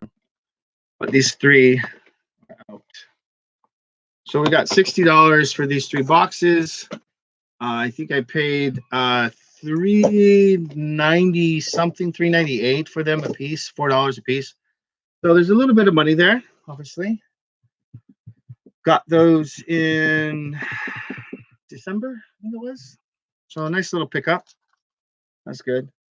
All right, so here we go. We got a response. Payment received $60. Please ship now. All right, so he was freaking out about the 13 something for shipping. So I factored it in, right? Because it's about four, what were these, four something, $4 to, I like the app, having it on the phone. Oops. So that way I'm on it because I don't want to lose a sale. And these are 4 ounces. So that's first class. So it would have been like three something. Thank you. Yeah. We're gonna go into a store. See what he sells. Let's see. Let's see what he sells, if he sells anything. Items for sale. 0. See all feedback. As a buyer. Quick response, superb buyer, splendid buyer.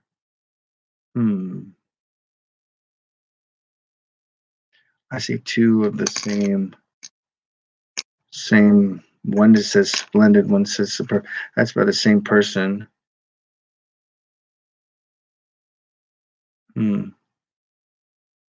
Express gadget. There's two. Blue 6, 3. There's something fishy about this guy. And he's been on for 9 years. I'm telling you now, there's something fishy about this order. I don't know. I'm smelling bad tuna. Anyway, we got paid. So we got an order that's going out. So we'll do that. Fishy says the lobster. If the lobster says it's fishy, something ain't right because I love me some fish. Yeah, I don't know. I'm not going to judge. I'm not going to judge the guy. But, oh, Wilmington, Delaware. All right, Tommy. I'm going to give you the guy's name. Well, there you go. He's got a foreign name, so that explains the English thing. But he's from Wilmington. Wilmington, Delaware. Grilling hates fish. I love fish. I love fish so much that I will eat raw fish. I will go to a stream and I'll be standing there at the top of the waterfall as the fish are coming to me, and I will claw them up like a grizzly bear Bigfoot, and I will gnaw on them line and rest, and then I'll go back in and I'll just eat more raw fish. Oh, I love me some sushi, man. Oh, hell yeah. Octopus. I love eel. I love all that stuff. Hell yes. Hell yes. I love going in for some reason. I don't know what it is. Like if you go into a sushi roll place where you have your options and whatever, and you go and you order, my wife, poor thing, will go and I'm like, what's new as far as like what do they have for that day or whatever? So if they have the octopus in the United States, they have to cook or boil octopus. You can't serve it raw, or they can't cut it up and have the tentacles still be moving. Only in Japan in other parts of the world, but in the United States, they're supposed to have it cooked. It's supposed to be dead because of the fact that the suction cups to the tentacles can get stuck in your throat, cause you to choke, and all of a sudden, you got me leaning over the top of you going, "Are you okay? Can you breathe? Do I need to push on you? Do I need to blow some air in your lungs?" But it's just one of those things. I love it. But we'll go out to eat, and we'll have Japanese food. And I love getting the soups and the rolls, and I like mixing it up a lot. And you know, you can get this stuff cheap. And I feel like, oh, I'm like paying for a day. You know, you walk out there paying like $20, you know, and then every time we go, my wife's like, "Can I get the California roll? Can I get the Philadelphia roll?" And what the hell? I mean, they're good. Don't get me wrong. I love them. But we have this place that we went to recently, and it's called Baja Oyster or something like that. It's Mexican fused sushi. You can get all kinds of Mexican food, and then you can get all kinds of Japanese food. And I concept is awesome because it's kind of like fused together a little bit. You know, you're in the Mexican arena, but you're eating Japanese food, and you have the flair of the tomatoes and the onions and all that other stuff that go with it, the avocado. So there's this that link to it, and it just makes it taste better. I don't know. I don't know what it is. Like seeing surfboards hanging from the ceiling and tin roof grass huts, you know, kind of got the whole Baja thing going on. Oh man, I think we spent like $20, and we had like several plates in front of us of these rolls. And I was like, I want that, I want that, I want that. And I'm like, what are you gonna eat? I love it. Oh, I so love it. Yeah, live octopus. Yeah, the tentacle parts. I mean, it's good. It's kind of chewy like squid. If it's not cooked right. Typically, in this area of the country, Tommy, any kind of food restaurant you go to, you're gonna have Jose and his friends in the back hooking it up. And I mean, where I work, that's what it is. I mean, I was just thinking about that the other day when I went into the McDonald's that I go to in the mornings to get my coffee. I want to apply there. I want to apply at the McDonald's to see if I get hired because I work in the food industry. I can do the cleaning. I do have customer service. I have all those things wrapped up into one little hairy man, and I'm pretty sure I'm going to get denied. You want to know why? Because of this right here. I think I think this right here is not going to get me a job there. I, I I honestly guarantee you. I just want to do it for my own satisfaction. Possibly a lawsuit. I don't know. Dun dun dun dun. I'm loving it. No, but I do want to try it and see what happens. Mexican food is the best. I do love Mexican food. Homemade salsa and tacos. Oh my god. I love me some tacos, man. We have a guy that comes in every Tuesday and orders the tacos from work, and he calls it the pico sauce. When it's supposed to be pico de gallo, was like, "Oh yeah, I want to order some of them tacos, but I don't like any of that pico sauce." I'm like, "Dude, I've heard it like for how many weeks now?" I know. When I see you, I know what you're gonna order. Um, how many? What? I don't know. How many does it take to put in a light bulb? Oh, how many? How many mixes did I put in? Actually, it only takes one. Lobster, we gotta let you go. Says that the MD's manager, we can't have you doing live YouTube in here. Oh my god! You know, I actually went into that McDonald's, and I was getting the strawberry jam. I wanted to see if I could sell the strawberry jam from McDonald's on eBay. I did a video on retail arbitrage of McDonald's, and because I wanted to change it up, because of the hot sauce at Taco Bell that people sell on eBay. And I also went and I was trying to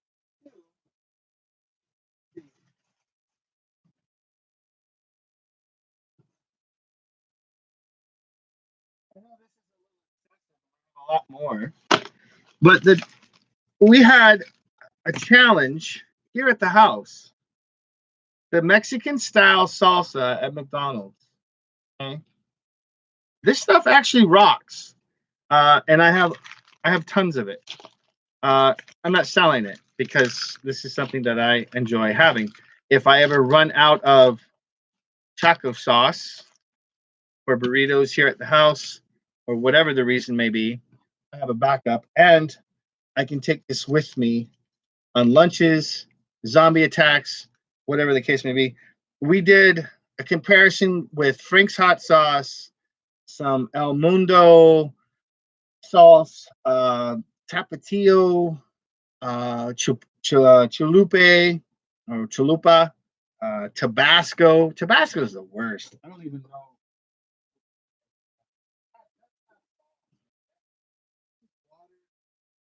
With red food coloring in it, gotta have some flavor. Hey, we found a candy bar. Ooh, Christmas candy bar too. Wow, peppermint, my favorite. Mmm, fresh and also very delightful. These are one of the things you should have been selling for Christmas right here. Yep, limited edition, only for. Oh, it's so good. That's the kind of stuff you should be selling during the holidays, not during the summer months. But it's a good idea to think about it because I want it right now. I think we got these on clearance. They expired 9 of 2020. So we got some time on it. Chocolate, just so you know, on Amazon, very good seller. Just don't sell it during the summer, especially when it's thin chocolate. Ain't gonna make it. Just a tip. Just a tip. There's no tips that Lobster gives. He gives it to you right on, all the way to the bottom, all the way to the base. Just don't sell chocolate in the summertime.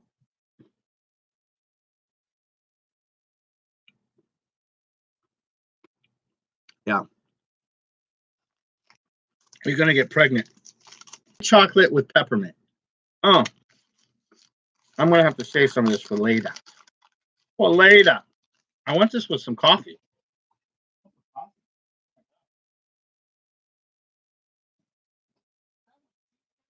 Oh shit. Be over. Be over for sure.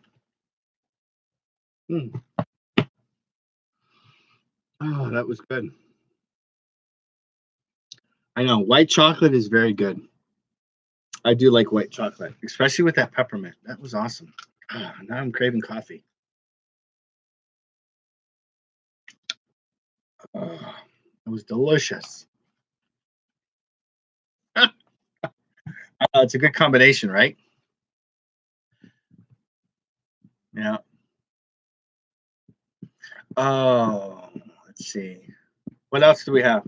I don't have any more stories. Oh, back to the puzzle.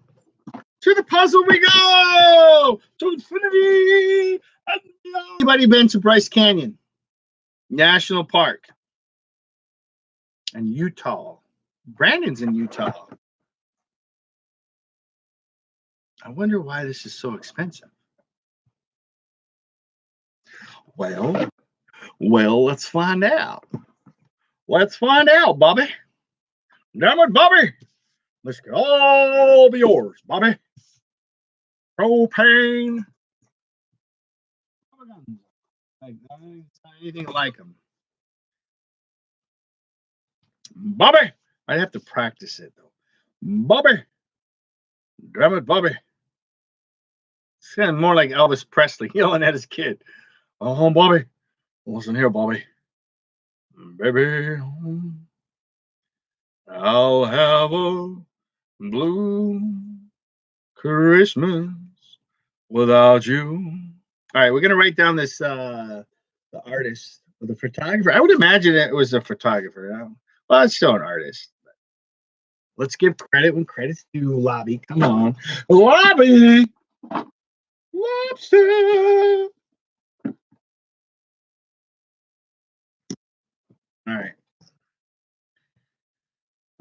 Randy. Don't be Randy. Randy Prince's. Prince Prince's. Prentice. Prentice. Prentice. Prentice. This is how that is pronounced, but I'm probably not saying it. Let's just take a note here. 45.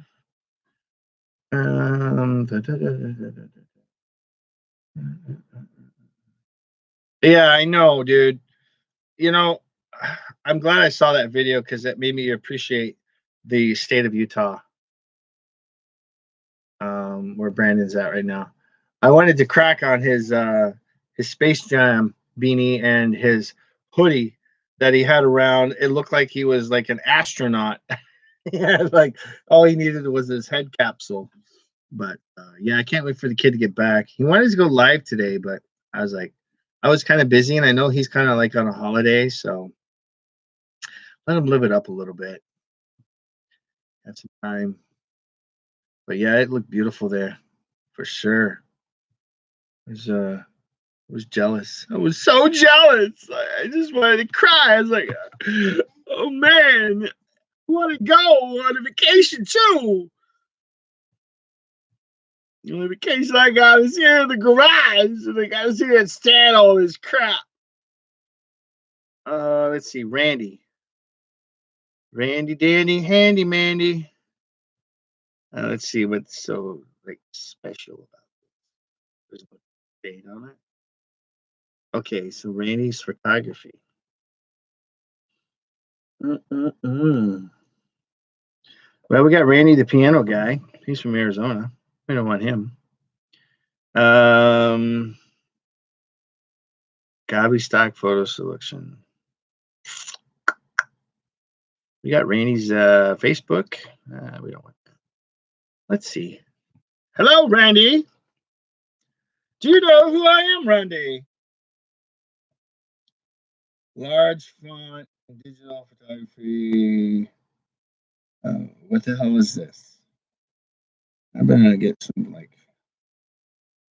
Now appearing in Arizona highways. Yeah. He's very LinkedIn. He's got Prinster. He's got a blog of some sort. Facebook. Got a website.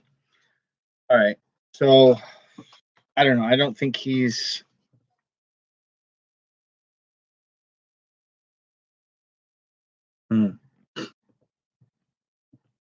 Let's go over to eBay. Typically, I would kind of go into some of those websites and look to see, like, maybe if he passed away or whatever the case may be. But apparently, it appears. I don't know. I haven't looked, but he seems to be alive. And so this is Masterpiece Puzzles from Tucson, Arizona. There is one, and it is the 500 one. So I'm not the only one that ran into this problem. And it's selling for $28, $27.95. $27.95. Yeah, and it's wrapped too. I wonder, is there a way to see? I'm not sure. Is there a way to see when something was posted? Does anyone know? There's a question out for the chat.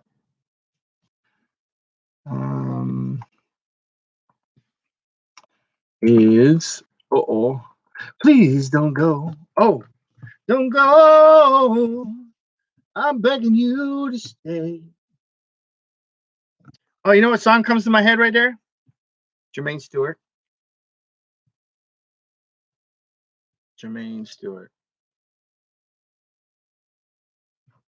You didn't sing that song.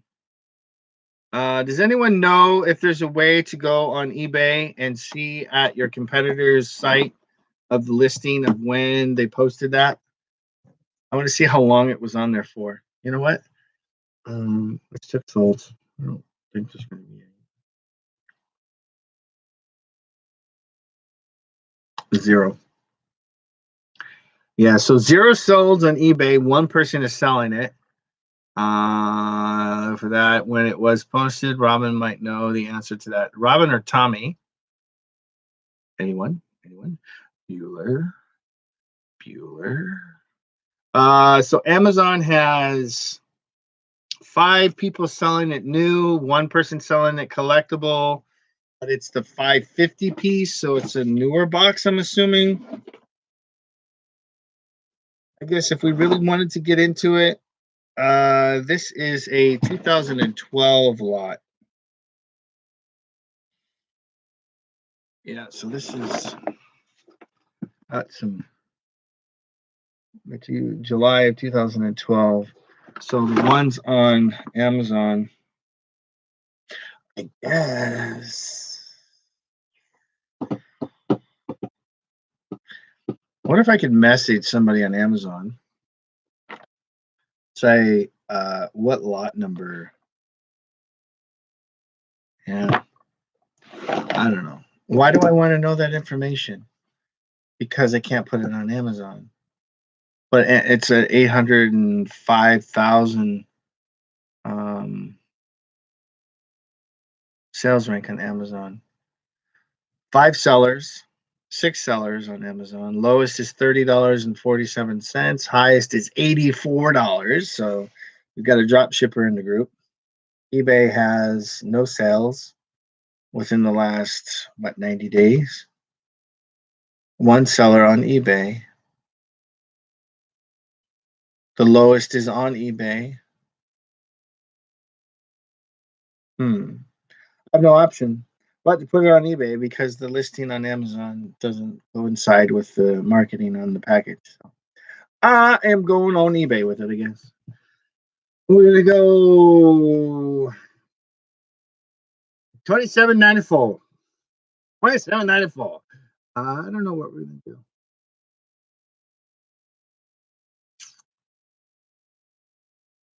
Yeah, I was thinking of sending them a message and asking them what the lot number was, what year. That's the thing I love about Amazon is you can get on it relatively quick and get like I could have gotten that. So yeah, I was gonna do 0.97 just, but there's somebody on eBay I think for 9.5. So I'm gonna go in just a penny low. I'm like a little slasher over here when it comes to getting stuff out. But I don't know. I mean, it's not going to take up a lot of real estate, but it's a $30 item apparently. But I don't know. It's on the description. Okay. Thanks, Robin. And oh, did we lose our search? Well, certainly we must have gone back into time. Begin our task, finding exactly where we had lost it. All right. Let's go into the Master Parks National Bryce Canyon Jigsaw Puzzle, art by Randy Princeton. Princetis.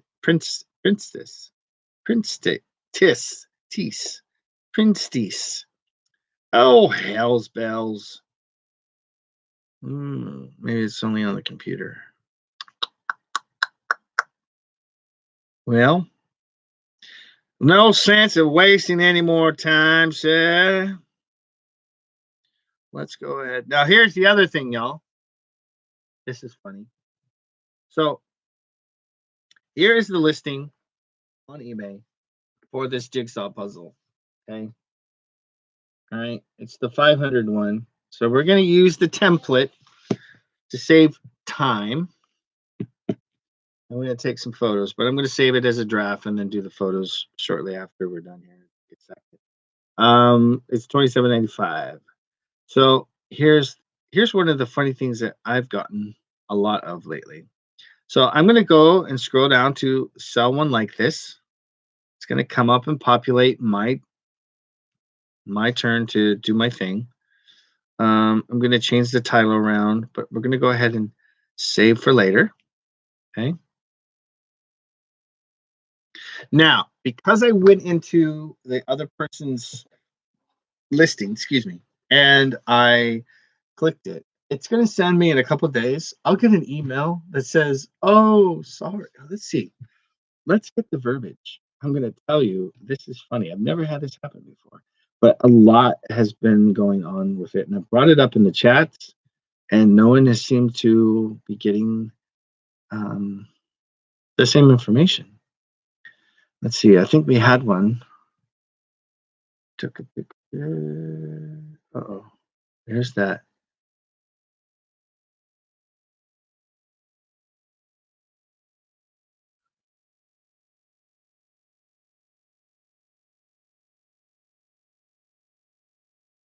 Guy's Russian.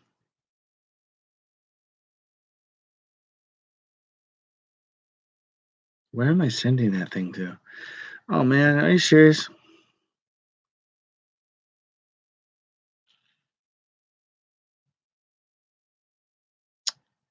Where is it?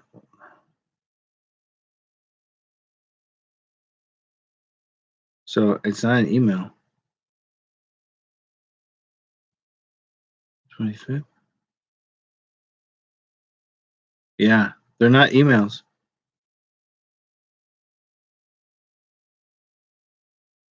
They're notifications that eBay sends me. It's something like to the effect that the item is no longer available. Sorry you missed it. Can we help you find another one? Oh, that's just weird. Yeah, I don't see it. Oh, that's a bummer. Yeah, where is this? The guy sends me a message and told you it was suspicious. Those Five Night Freddy things. Ah, man, this better not be some sort of scam, and this boy's like using other people's money because I always know they're part of the KGB. Let's go to Delaware. Don't try to screw me, KGB. Well, we'll see.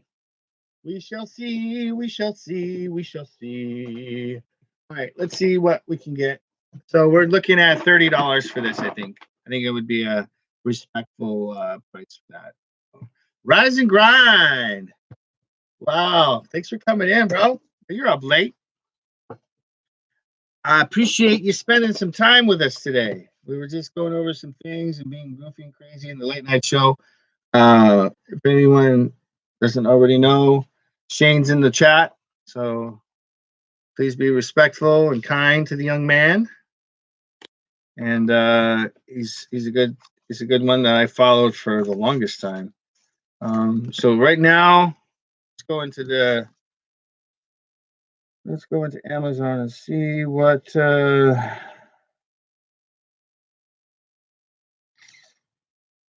gonna get for the book.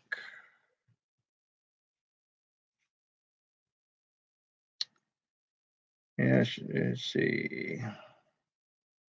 It's probably gonna be. I think if I remember correctly, there was like 70 some people on this one. Oh, nope. UPC doesn't come up. That's why I took it. So we do the cover. Bada boom, bada bing. Bada boom, bada bing.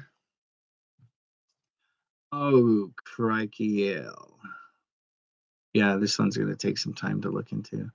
But I'm seeing millions, millions, and millions. There's one, 21,000, and it's got 110, and the low is a penny. Yeah, they've taken the hell out of that one.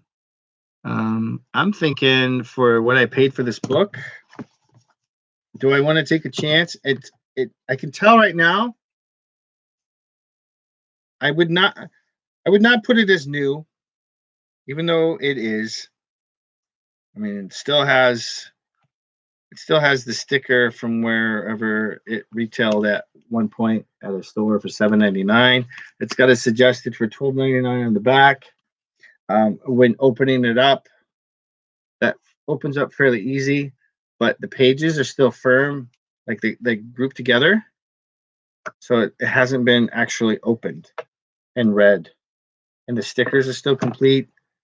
So this is like an activity book, but I think this would be better served for my daughter. That was an easy decision. Yeah, Amazon shipments. I tell you, Shane, you're the one that got me started on it. So I've been doing it for a year now, and I haven't looked back since. I just keep looking forward to the next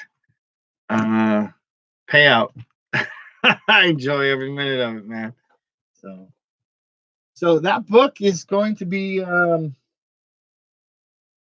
because of all of the other ones. It doesn't come up with the barcode, but it comes up with the cover. So there's a lot of these out there on the market, saturated, and there's millions. I'm talking like 3, 4, 5, 10 million sales ranks on the books, and I would still sell it, but I think it would better entertain my 5-year-old than anything. It must have like scratching sniffer. So I don't know. I smell like fragrance. Yeah, I think this is going to be better served for her. So there you go. All right. So here's the other one that we are going to do. La Moulin de la Galette.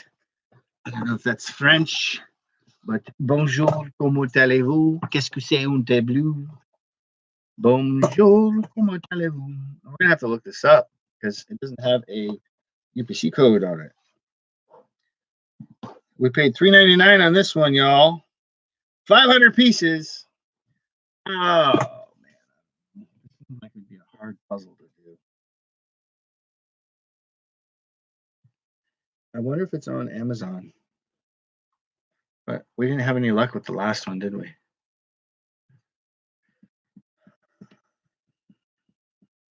Yeah, see, Amazon's selling a lot of these books too. So that's one of the things I've learned. I try to stay away from. So 99-cent investment, well worth it for my daughter.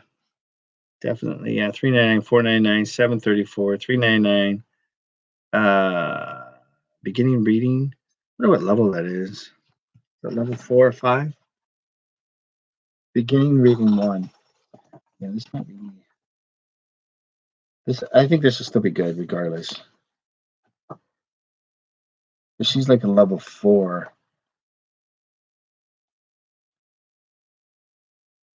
Yeah, I see some words in here. She might.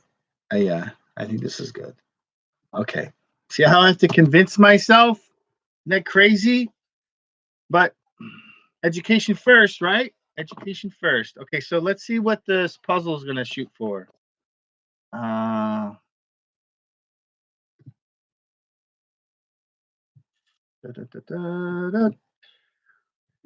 Moulin. La Moulin de la Galette. I don't know if. Let's see if that even if it's even close. See if the phone registers it. Les Moulins de la Galette. Hey, it picked it up. I guess it must be pretty close in the French world. It didn't pick up the lait though. Les Moulins. Les Moulins de la Galette.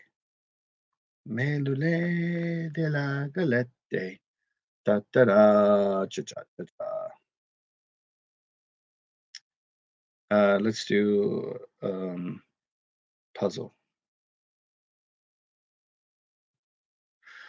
So how's the new office coming along, Shane? If you're still here, I saw the little blurb there, and then you did a video with it. So you got the death pile gone, grilling's still around, and 15365 is still here.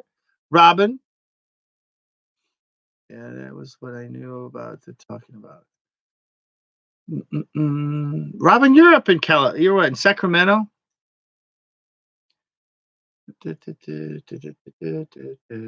Yeah, she's up in Sacramento. Grillin's in New Jersey. 365 is. Or no, Grillin's what? Grilla, you're in New York, yeah? Lisa and Rob are in Florida. Florida. Oh shoot! You know what reminded me of you guys today? Lisa and Rob. Before you leave, I was watching the movie with Mark Wahlberg and William Ferrell, where the other guys, and Mark Mark comes over to dinner, and I forget the lady's name, the actress, but she comes out, and apparently Farrell was a pimp at one time before he became a cop, and his name was Gator. He's like, Gator don't like nobody doing around with his girl, and she says, oh, I'm pregnant.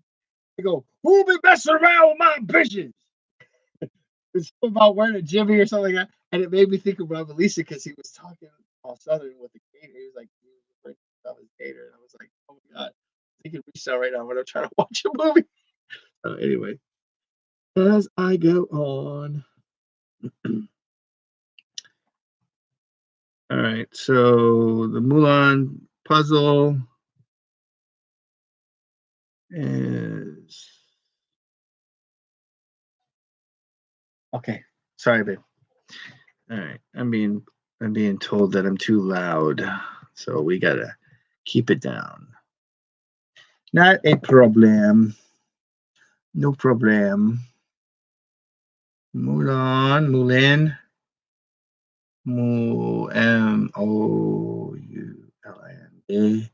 de la Golette, de la, de la, de la Galette, Galette, TTE, Posel, Posel, Posel, Posel. Oh no.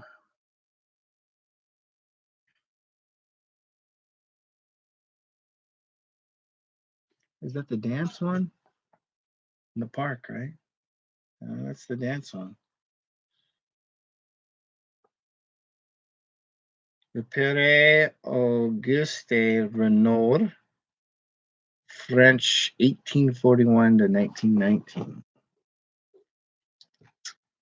I was thinking a little bit more than that. Well, there's a lot of them on here. 21 of them on here. The lowest one is, let's see here, it's the same one. It's 210 pieces, 210. This is 500 though. Right? 500. This is a 2002 one. 210, 17, doesn't say 510 bucks, 1784, 1999, 500, 2249, 15. Okay, so I'm thinking 15 to 20 bucks. Still not a bad little deal. And then we'll just get them to excuse me. Before it's sold.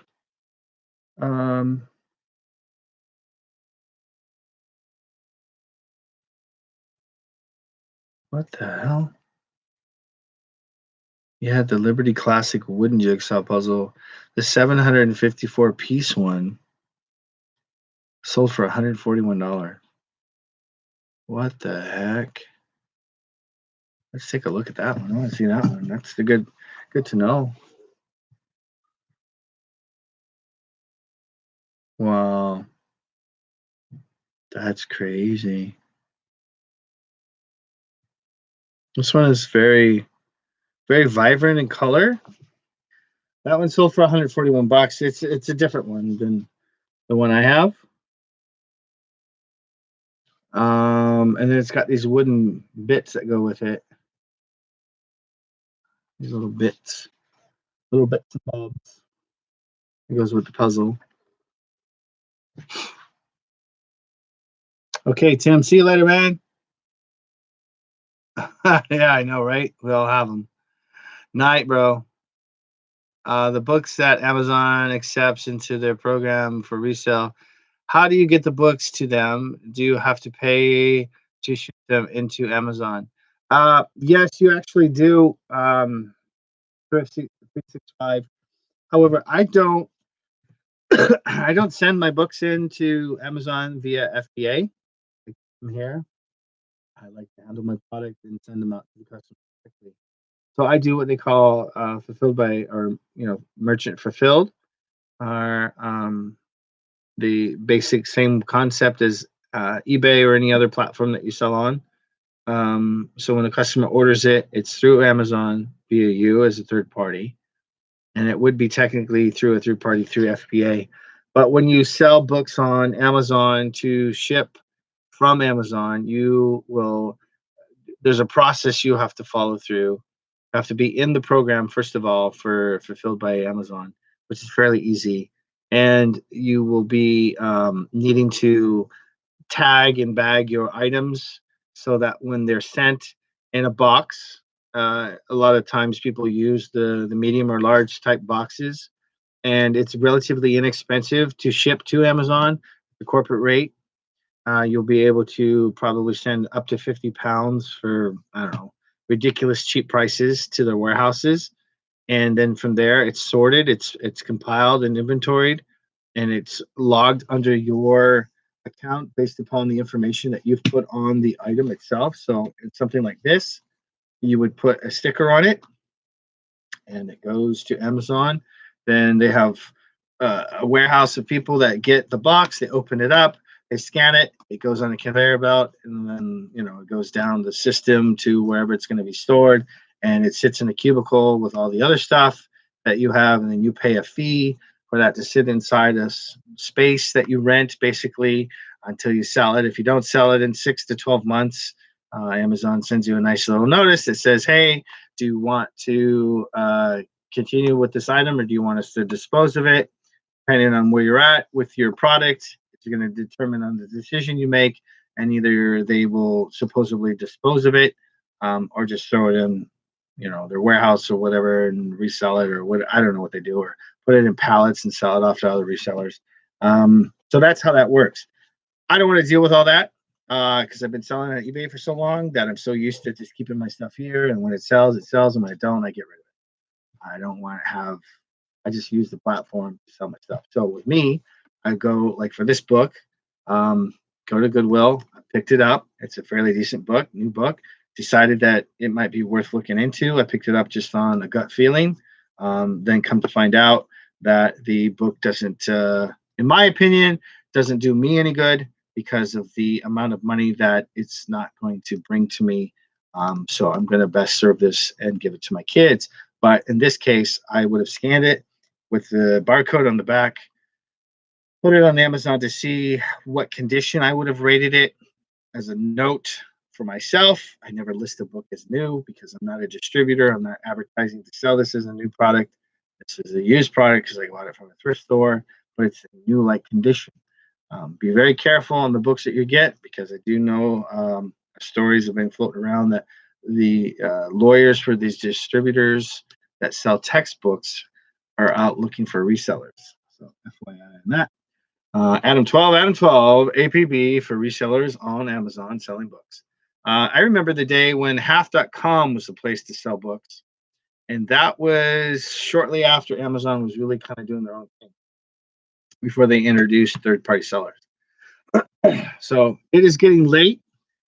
And to finish that up, so what will happen 365 is that somebody will order this book through Amazon via you, and then you'll get the notice on your account that you sold an item. You print off the slip, you wrap and pack this up, you put it in a box or however you're going to send it, medium mail, however you would send a book as if it was from another platform on Amazon, preferably in newer like condition boxes and things of that nature. I don't think I've ever had to Frankenberg a box together on Amazon. I try to keep everything relatively in nice condition boxes, and that's just my preference. And then you send it off. Easy as that. It's like you would any other thing. So there you go. Boom. Puzzles are too puzzling. I know. Well, I spent $3.99 on this one, $2.99 on this one. So I got what is that? $7. I've got probably, I'm gonna ask 29 for this one and 22 for this one. And the light, I think they could probably go first class. I don't know. I don't know. No, that one would be too big. It probably could go. Who knows? No. No. It's pound. Pound 2. This is going to be a little more to it. Yeah. Pound 7. So, yeah. You're looking at $7 a ship, probably. I'll just wrap them up and put a layer of cardboard and wrap them up in brown paper and send them off. Oh, well, it's 2 hours and 45 minutes wrapped up into this live chat that we have today with myself and yous that are still here, the 10 of yous. I appreciate every single one of you that came in tonight. Justin, I hope everything's going well with you. Okay, so 365, fulfillment by merchant, customer cover shipping. Depends if you incorporate it in your costs.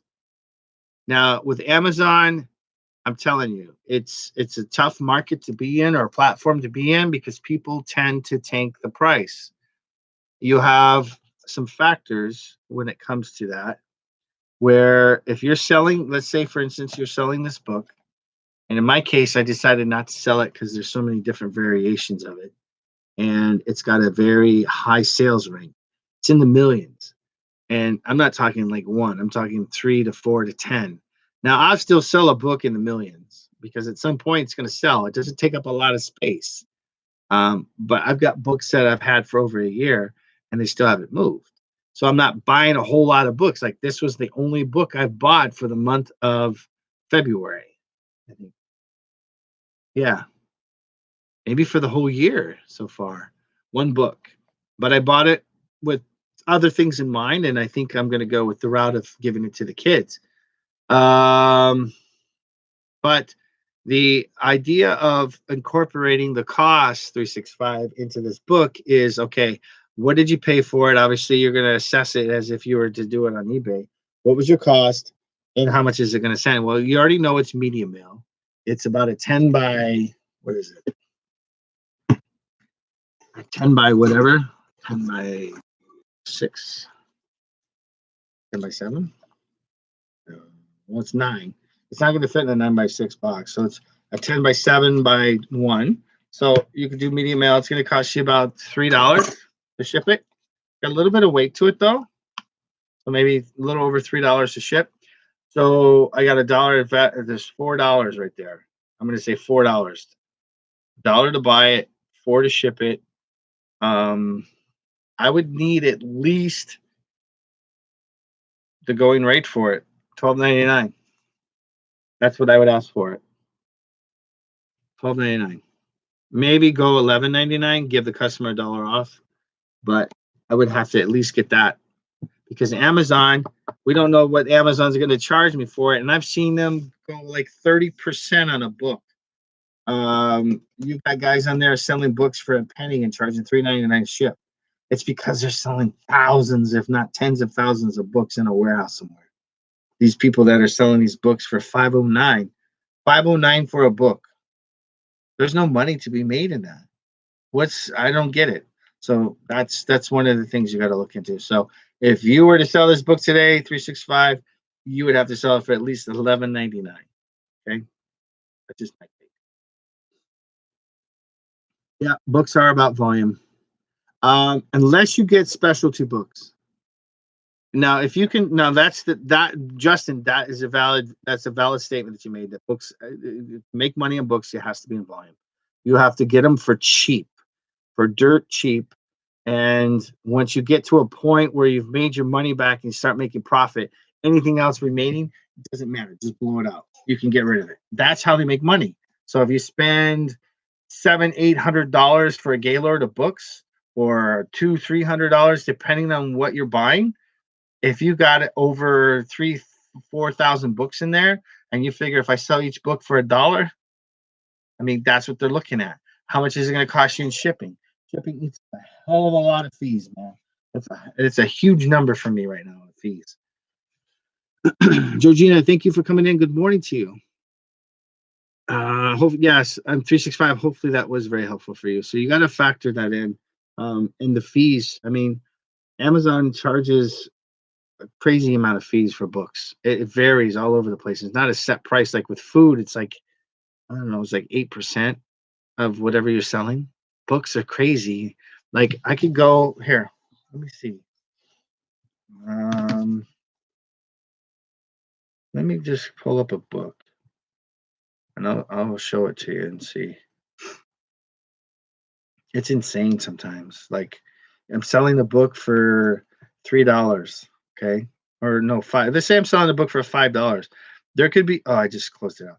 There's a fee that doesn't change. It's like $3.30. Like, holy shit. How am I gonna make any money on that? I'm gonna have to sell the book for whatever I paid, plus the fee of Amazon, plus shipping. And the average book, I honestly think you have to sell a book for more than $10 on Amazon to make any profit. To make any profit. And then when you get into the textbooks, I mean, that's I don't know. I used to make a lot of money on textbooks before people starting getting greedy. Okay, that's just my take on it. They're using that whole counterfeit thing, and it's very true. It's very true. People are out there making counterfeit, but counterfeit's been around forever. And it wasn't until people started competing on Amazon and realizing that, okay, somebody else is making more money than me and that's selling a product that's authentic. I get that. There's a lot of money that's being bought into research and development, a lot of money that's being poured into marketing, a lot of money that's being poured into getting the products out there and being sold properly. And then you've got some guy across the way who's like, you know what? I can make it cheaper. I can make it with less than that and that and the other. I get it. I get it. I get it. I get it. But just because that's there, everyone's using that theory, that concept to shut other people down. First of all, these books are being sold. This is the only one I have. I'm not making or printing books behind my bins. I'm not making them in my basement. I'm not doing anything in my attics. I don't have 1,000 of these on Amazon. So I don't know. And that dude is suing that guy that D knows, and he's having to pay $10,000 just to walk away. I think it's ridiculous. 10 G's.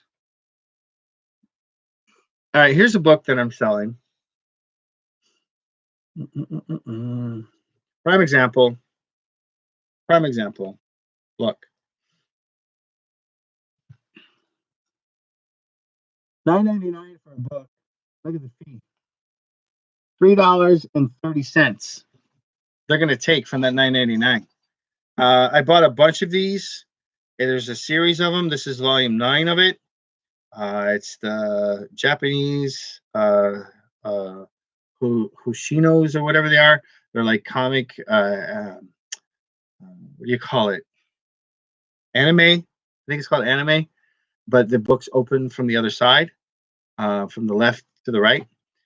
So I've made my money back on the other ones that I've sold. So the remaining ones, I want to blow them out. So I did $9.99. But Amazon is taking $3.30. They make probably enough to pay back my cost of goods. So that's that. Only because I need to get rid of them. I was originally selling the other ones for like $19. So isn't that the polished book? I sell merchandise tool, machinist tools, so I sell books. If I sell auto parts, I want the auto part books. All car repair books have done very well for me on eBay. The manuals, I noticed that you had some manuals that you sell on eBay. The older ones, those are awesome to have. They are those are one of my flea market things that I like to pick up along with printer ink. Books are crazy, just like the book chasers at the library. Yeah, the library sales are the best place to get a book, or garage sales. You can get them cheap. I like going to the library sales because they have them in category on the tables. I go to food, I go to exercise, I go to self improvement. That's all I do. I don't care about all the other crap because those are the things that sell. So there you go. Food for thought at the end of the chat. Someone's going to sit here and go through this. Um, those are the things that I look for when I go through a book sale and looking for books to sell on Amazon. It's food, exercise, and self improvement. People are suckers for it. I'm not saying our customers are suckers. I'm just saying to make money on Amazon on selling books, you could do that. So, wait, I'm going to head out of here, guys. And I appreciate you guys coming in. And this time I am living for real, for reals. And we've been at this almost 3 hours. We got 6 more minutes, less than 6 minutes. 6 minutes, 6 minutes, 6 minutes, Doug Fresh, you're wrong.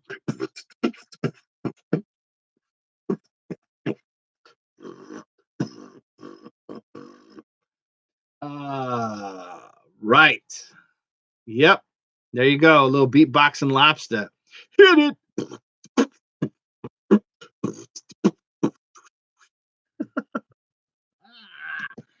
Oh, I can't wait to go to bed. I'm so tired. It's been a long, like today is my Friday.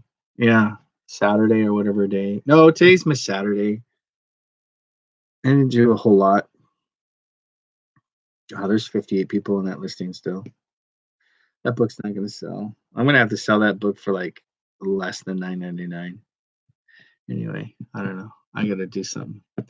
But anyway, y'all. Let's see. Dun, dun, dun, dun, dun, dun, dun, dun, dun, dun. Oh, the Rave Years with Keith Flint, Richard Russell. Oh, man. Oh. Yeah. Just sitting here, killing time. Killing time. Billy Idol. Good Lord. Look how young he was there. Young face. He kind of he's kind of got that young look now. That's an older one. I was with Eyes Without a Face. That was back in the early 80s. Michael Jordan.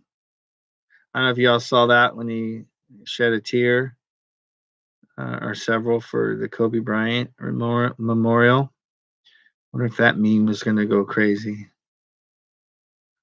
Mm-hmm. Oh, Heart-Shaped Box by Nirvana. That might be something I could look into also.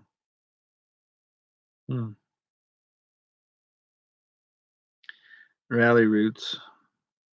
$1,293 on eBay sales in 2 days. That's pretty cool. Cheech and Chong Lowrider. Hey, man, it's me, Dave. Dave's not here, man. No, man, it's me, Dave. 94. Oh. 94. I don't know what the deal is with the Nirvana thing lately. Like, it's weird. I get into those things. I don't know. It's weird. Well, y'all, I'm going to shut this puppy down. I'm going to shut it down. Shut it down to the ground. I'm going to go Mimi's. I'm going to go bedtime. I got an order to pack in the morning. Thank you, Mr. Dude from Delaware. So, Georgina, good night. Justin, good night. Tommy, good night. Anyone else that's in here? Thank you again. Peace out. See you guys on the next one. Thanks for watching. I appreciate the time you spent with me today and getting my hours. Hey, I know we're over 300, and now we're going to be even closer to our hours. We're almost halfway through. I think we're going to be probably after this, we're going to be right around 1,500 in our hours. So we're getting there. We're getting there. We're getting there slowly but surely. Just don't call me Shirley. See you guys. Appreciate it.